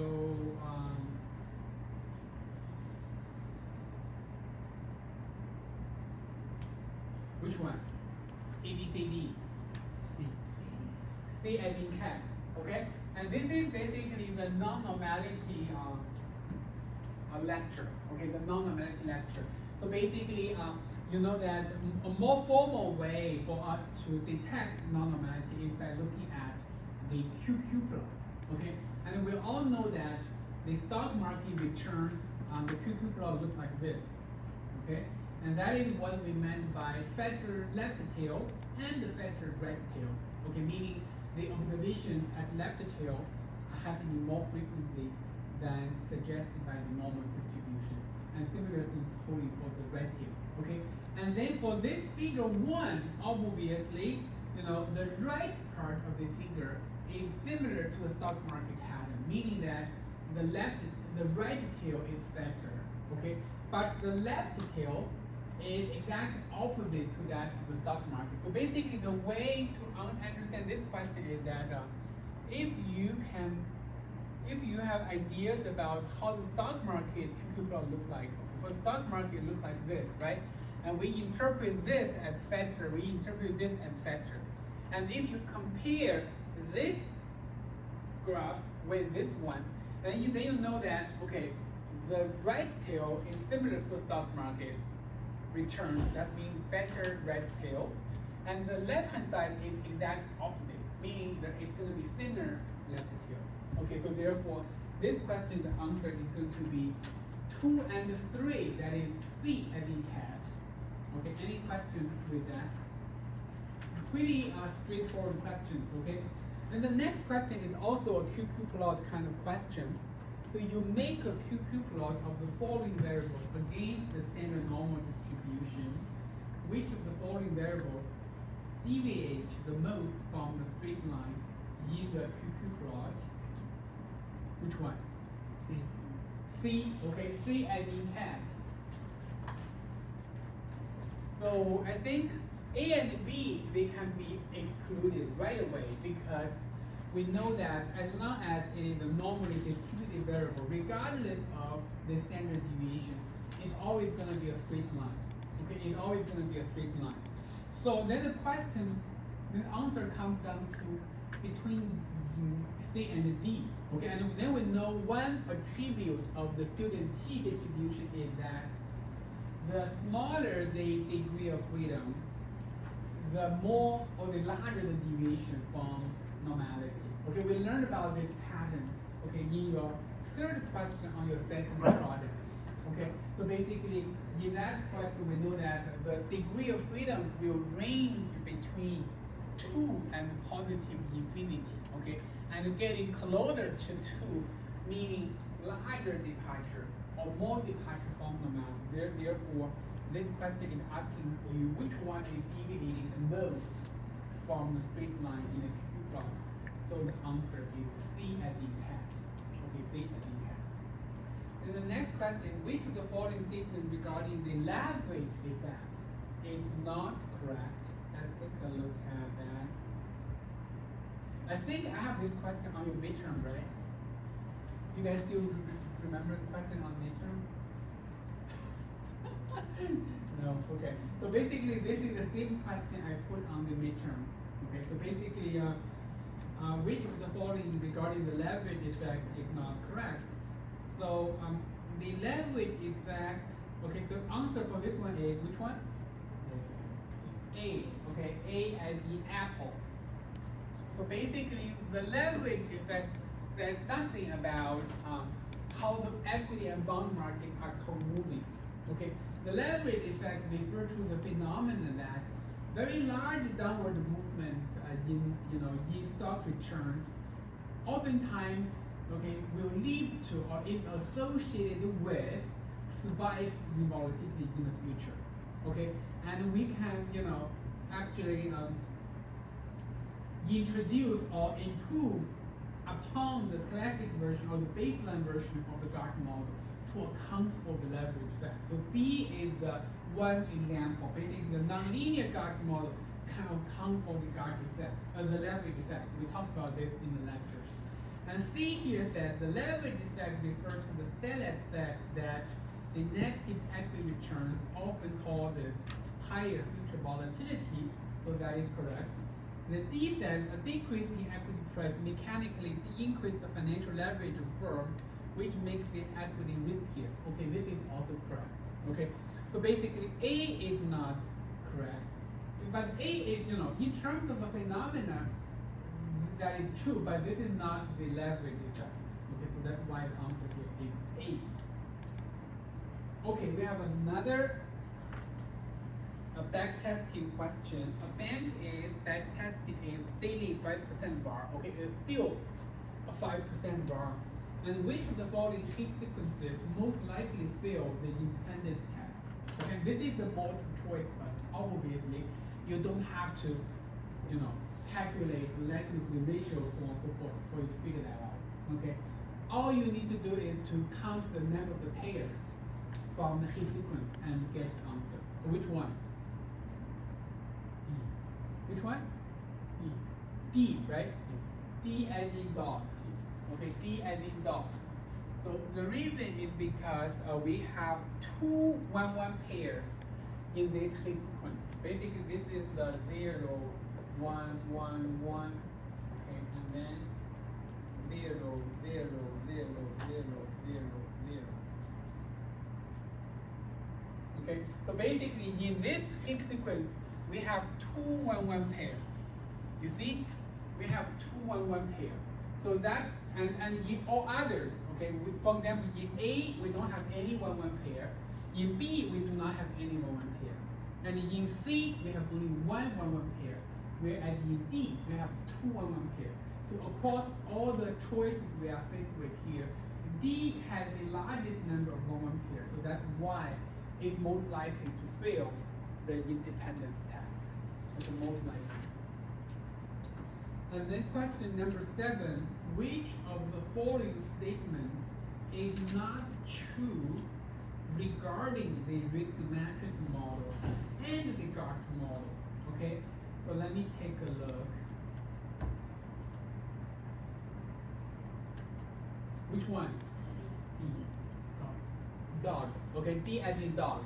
I think I clarified this multiple times in the term structure risk lecture, and also in the second question of the third project. Okay, that question is also, is trying to help you understand, how the term structure of volatility and also the term structure of VAR is behaving in the risk matrix model and also in the Gartner model.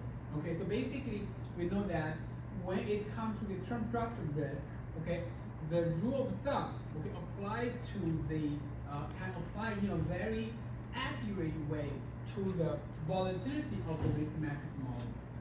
But then in all other contexts, then it's not going to be kind of accurate. So therefore, you can see D here that for the Gartner model, multiple horizon bars are equal to single period bar multiplied by the square root of this horizon.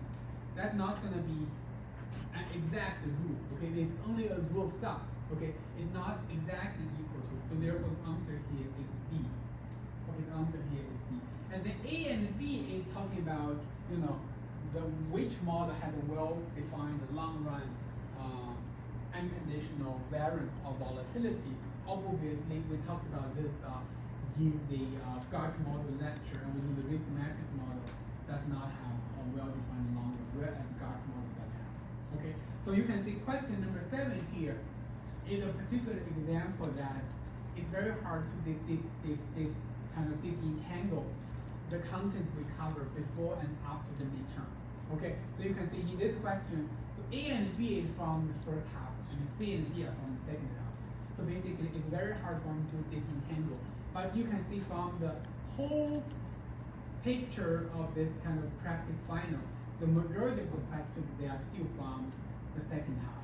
Okay, so if you are short in time, if you don't have enough time, okay, in the next week, then I would suggest you focus more on the second half of the course. And if you do have more time left, if you want to get like an A for this course, then you can spend more time. You can devote some time to the first half as well. Okay, so that is the kind of suggestion for you guys.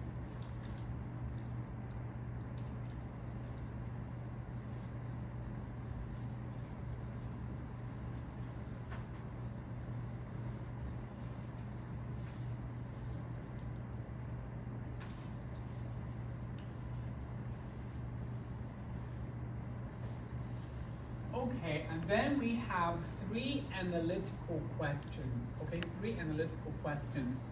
So, and then when you are answering those analytical questions, okay, so I would strongly suggest that when you are describing those steps, okay, the more detailed, the better. Okay, and you know when I'm talking about those stuff in class, okay, I'm only writing the most crucial thing, you know.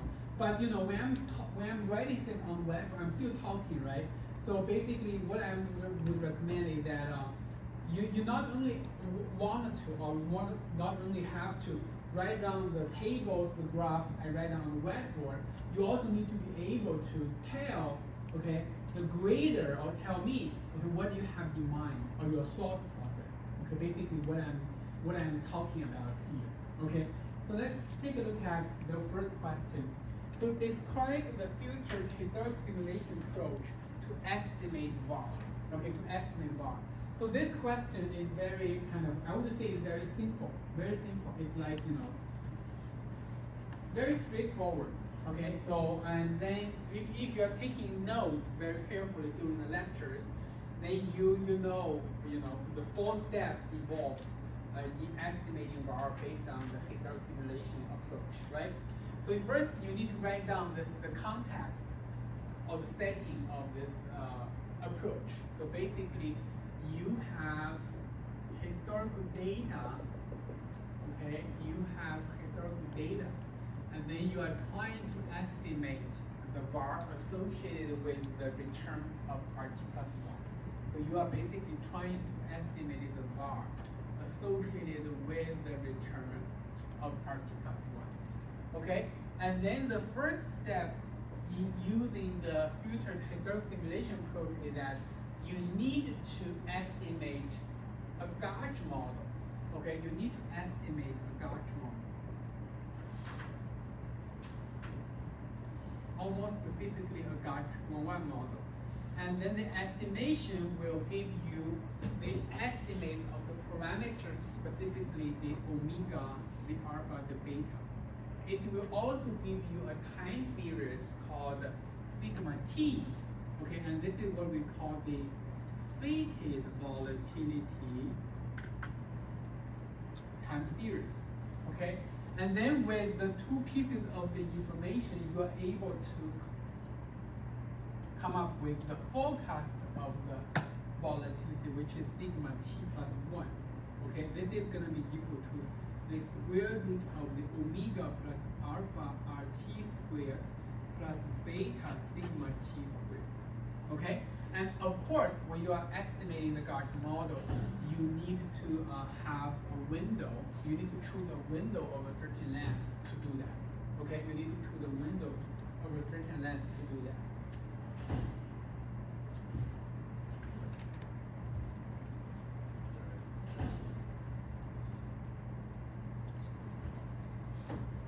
And then in the second step, you need to calculate a variable called standardized returns. Okay, so basically, RT head, okay, is gonna be calculated as RT over sigma T. The sigma T is basically the fitted volatility from step 1. And this is what we call the standardized returns. Okay, and then the third step is what, and we are going to do what? We are going to make the histogram of the standardized returns and find out the respective quantiles from this graph. Okay, so basically, let's say you are trying to estimate the 1% var, then you need to find out a 1% quantile. Okay, basically, you need to find out a quantile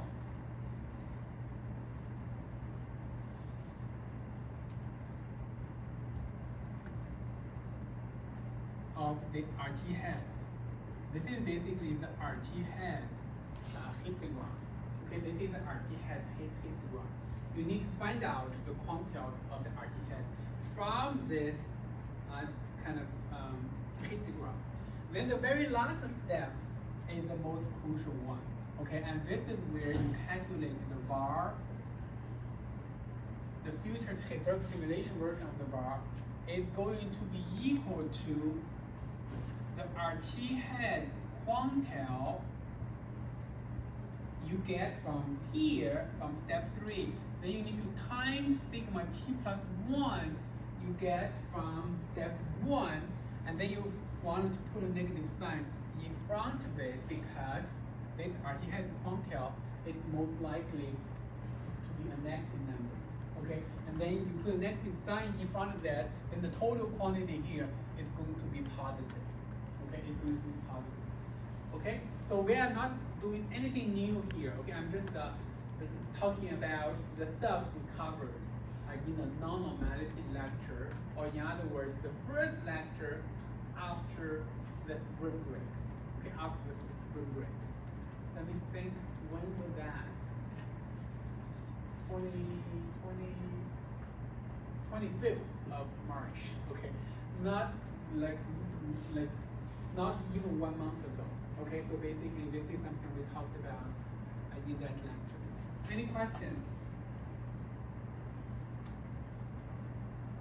And part B here asks you, what is the theoretical advantage of filtered historical simulation approach relative to the parametric Gauge approach? Okay, and this question, the answer is very short and brief.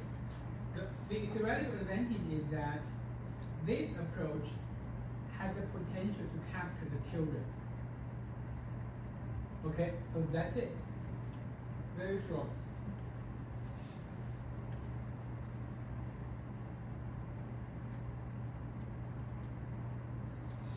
Okay, and question 2, at the end of the day on Black Monday, which is October 19th of 1987, you wanted to estimate the term structure VAR and also expected shortfall on the S&P 500 index for the next 300 days. Okay, the first thing you did is to fit a Gaussian model to the past 2 years of data to obtain the one step ahead volatility forecast denoted by sigma T plus 1 and the parameters to meet alpha and beta of the Gaussian model. Describe the steps you need to take to estimate the term structure VAR and expected shortfall using the Monte Carlo simulation method, in which you use standard normal shocks and you update the future volatility using the Gaussian model. Okay, so this question is asking you to describe the process. Okay, so basically, you can see, in the lecture we talked about 4 steps, right? In the first step, you need to activate parameters of the Gaussian model. And that's already provided for you in the question. So therefore, you don't have to write it down anymore, okay? So basically, for this question, we need to start from step 2, okay? Step 2, that's basically, let's write down step 1. So basically, you need to first create this individual day return matrix, okay? So this is gonna be a gigantic matrix, okay? And this matrix has a dimension of MC by K. K here is equal to 300, okay? It's given to you in the question, 300 days. And MC is the number of Monte Carlo simulations, okay? And then how do we fill up? Okay, how do we get this matrix set up? So every row in this matrix is a potential path of the individual day return into the future. So basically every row elements are going to be looking like this. RTK, okay? And how do we get that? The first step is you need to use our norm to simulate a bunch of shocks, or standard normal shocks. And the simulated shocks are basically ZT plus 1, ZT plus 2, until ZT plus K. So basically K number of shocks, okay? You can do this in just one bunch, okay? Just use our norm, and it will be all ready. And then the next is you are going to apply the generic model of asset returns and the Gaussian model recursively, okay? Let's see how do we do that. So RT plus 1, okay, is going to be written as sigma t plus 1 times ZT plus 1. And sigma t plus 1 is given to you in the question, okay, and the ZT plus 1 is right from here, okay? And then with the RT plus 1 ready, you can update your forecast of the volatility using the Gaussian model. Sigma t plus 2 squared equal to omega plus alpha RT plus 1 squared plus beta sigma t plus 1 squared. Okay, omega, alpha, and beta, they are given to you in the question. RT plus 1 is from here, and sigma t plus 1 is in the question. Okay, you can get sigma t plus 2, and with sigma t plus 2, you can write sigma, you can use the generic model of asset return to get RT plus 2, which is sigma t plus 2 times ZT plus 2. Okay, and sigma t plus 2 is from above, ZT plus 2 is from the simulated shock.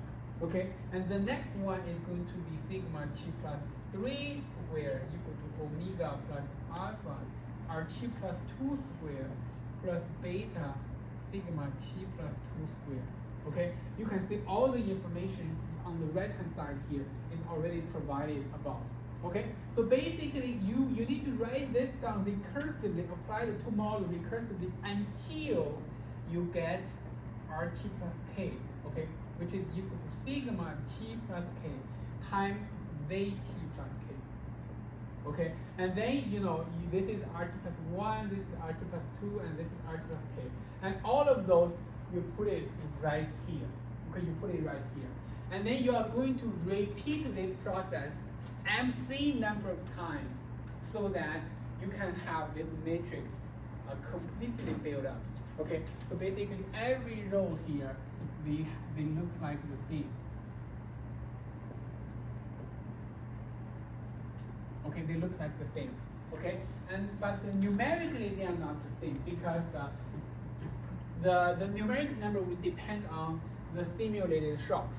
Okay, if the shocks are different, then the entries here are going to be different. Okay, the entries here are going to be different. Okay, and then the next step is that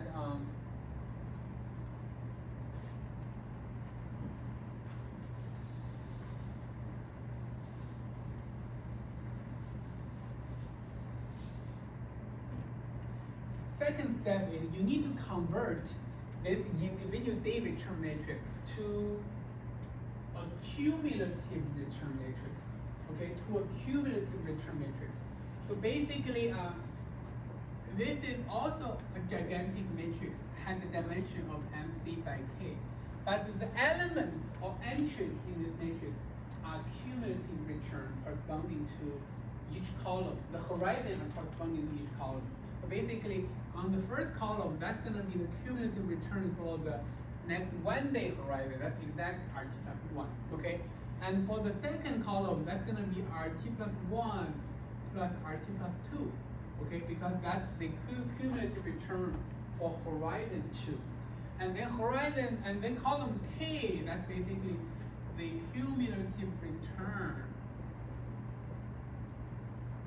from day 1 to from day T plus 1 until up until day T plus K. Okay, this is what we meant by the cumulative return matrix. Every column tells you the potential realizations of the cumulative returns for that particular horizon. For example, the second column here, right? It gives you all the potential realizations of cumulative returns for horizon 2. Okay, for horizon 2. And then step 3, which is basically the step 4, in the lecture, okay? And in the step 3 here, okay, then you need to construct the term structure of the vars and expected shortfall using Monte Carlo simulation, okay? And for the term structure of the vars, and then you need to basically make, for each horizon, okay, for each horizon, you need to kind of get the column of the data. Okay, let's say for horizon 2, okay, for horizon 2, you just extract this column of the cumulative returns data and make the histogram. Because you have MC number of observations, you are able, MC is a big number, right? You're able to make this histogram. And then from this histogram, you can find the quantile, okay? And then you put a negative sign in front of that quantile. That will tell you the var corresponding to horizon 2, okay? So basically, you are going to be doing this for, this is the var, and this is the horizon, okay? This is horizon 1, 2, 3, 4, 5. Okay, and for each horizon, you are able to construct a particular measure. Okay, and if you connect the dots, that's going to give you the term structure of the bar.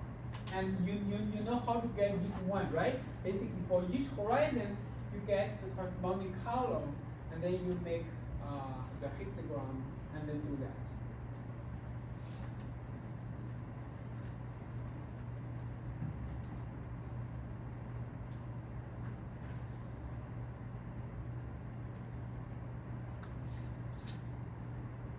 Okay, any question with it? And then we also ask about the expected shortfall, right? And for expected shortfall, you need to find out the observations which are smaller than negative var, okay?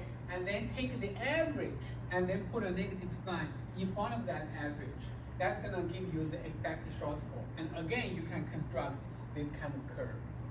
Okay, you can construct this kind of curve.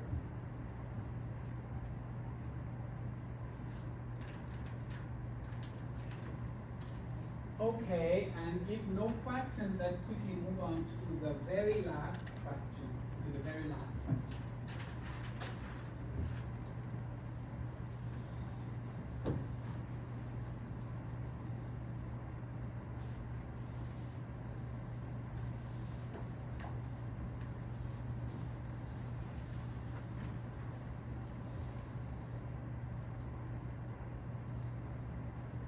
An insurance company is backtesting its VAR methodology using data from March 6, 2017 to March 24th of 2017. So that's a total of 15 daily observations, and the estimated daily 5% VAR during this period are correspondingly, okay, they are given to you. And then the daily equity returns of the insurance company over this period are correspondingly, because they are also given to you, okay? You can see that all the bars, they are positive, and the daily returns, they can sometimes, they are actually a lot of times they are negative, okay? So then the first question A is asking you, what is the hit sequence for this 50 observations? So basically for every day. you need to compare the return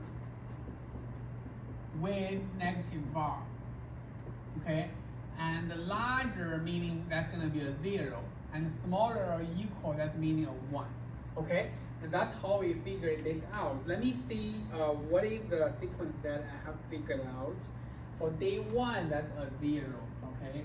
For day 2, that's also a 0. For day 3, that's gonna be a 1, right? And for day 4, that's a 0. For day 5, that's a 0. For day 6,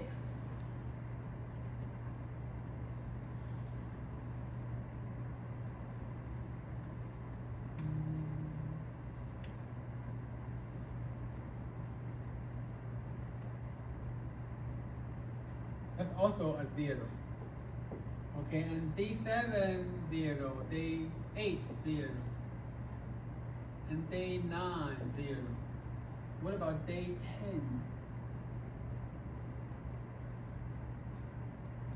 Okay, for day 10, that's gonna be a 1. Okay, and then 11 is a 0. What about 12? 12 is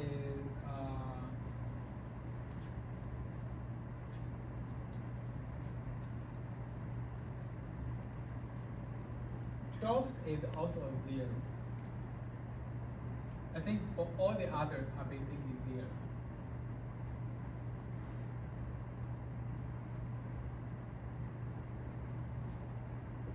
Okay, so this is basically the heat sequence. If, I'm not sure, I just do it on the spot. Okay, I just do it on the spot. I'm not sure whether I got it completely correct, but it basically looks like this.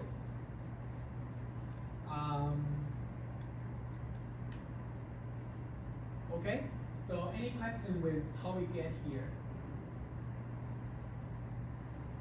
And then the part B is asking you that, okay, you wanted to conduct the unconditional coverage test, okay? So you pre-calculate the likelihood for the null hypothesis and also the alternative hypothesis, okay? And then we know that to answer that question, we need to first count the number of the ones here. The number of ones is equal to 2, and then the total number is 15. And then pi is going to be equal to 2 over 15.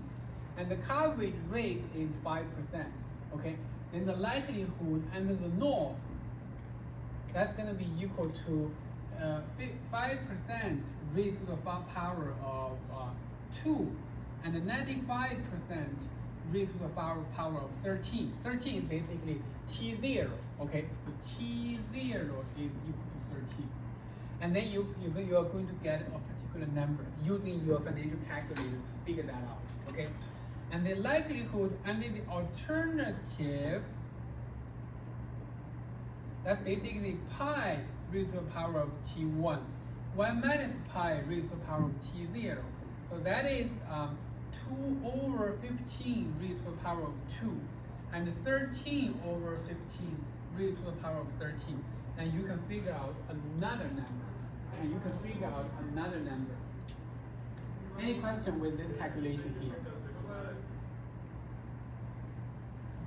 Then the third part C here, is asking you to calculate the likelihood ratio statistic for the unconditional coverage test. And then would you reject the null hypothesis? So this is you need to, you first have to figure out the likelihood, and then based on the likelihood, answer the question, would you reject or not? Okay, so the likelihood ratio is equal to -2 natural log L null over L alternative. Okay, and then you plug the numbers you just come up with here. Okay, and then you plug it into this equation, and you will get a new number. And then compare that with 3.84. Okay, if this number is above 3.84, then your conclusion is you will reject the null hypothesis. If below, then you will not reject the null hypothesis. Okay, so this is basically how we do it. Again, for this kind of calculation kind of question, okay? Based on my experience with you guys, when I was kind of checking your midterm grade, okay? So a lot of students, when they are plugging numbers in, they may get a wrong number, okay? So therefore, it's very useful, okay? You always, write down the formula first and then arrive at the number. So in that case, even though the numbers are wrong, I still have a lot of room to give you partial credit, okay? So basically, if the formulas are correct, then you will get, the majority of the credit for the question, okay? So do keep in mind, okay, so in the likelihood ratio test, the likelihood ratio here is the natural log, okay, is the natural log. When you are trying to get to that number, make sure you understand where to find the natural log on your, either an analytic calculator or another kind of place, okay? So this is basically the questions, okay? I hope you guys feel the questions are kind of reasonable, straightforward, okay? And again, my suggestion for you guys is that the time is going to be relatively constrained, even though the number of the questions are not that much different, but because the topics we cover in the second half is more complicated, okay? Because in the first half, okay, a lot of the stuff we cover, they are the conceptual basic level knowledge. But in the second half, all the topics we cover, they are different topics. Okay, so basically there is a lot of room for different kind of questions. So therefore, even if you feel like, the midterm looks like very simple, I can finish the midterm within like 1 hour. Okay, but don't expect the same thing will happen for the final. Okay, so oftentimes it will take longer. Can you remind me how we submit the exam? What? How to submit the exam? Oh, so basically, you will receive, a PDF version of your exam in an email, okay? And then by the end of the window, basically 9:10 is the kind of the deadline, okay? So basically 10 minutes before that, I would recommend you start scanning, okay? Take a photo of your work, then upload it to HackDB. There is going to be a window showing up there for you to upload your work. Okay, it's basically the same thing you do in the midterm test. Okay, but do make sure that when you are converting stuff from the images to PDF or to whatever, make sure the stuff is not that big. Okay, if it's too big, it's gonna take you too much time to upload. Okay, and then if you are running out of time, and then let's say you have only 2 minutes left, and then you have an image of 10 MB and it can take you 5 minutes upload, then you won't be able to finish. Okay, so take all of that into account and make sure you understand, like, okay, let me take an image, convert that to PDF, and then how large is the PDF. Okay, you have that baseline idea of what kind of format you are more comfortable with. Then go with that. Of course, I think in the midterm, students ask me, oh, Professor, can I just work on the iPad and then toward the end I can just upload iPad image? It's totally fine, Okay, if you feel like you are faster in writing on iPad, do that. Okay, if you feel like you are more faster on paper, go with that. Okay, you need to prepare some black paper for you to do the work. Are you going to ask us to draw graphs? What? Are we going to draw some graphs? I don't know. No, How do we? Are we going to draw some graphs?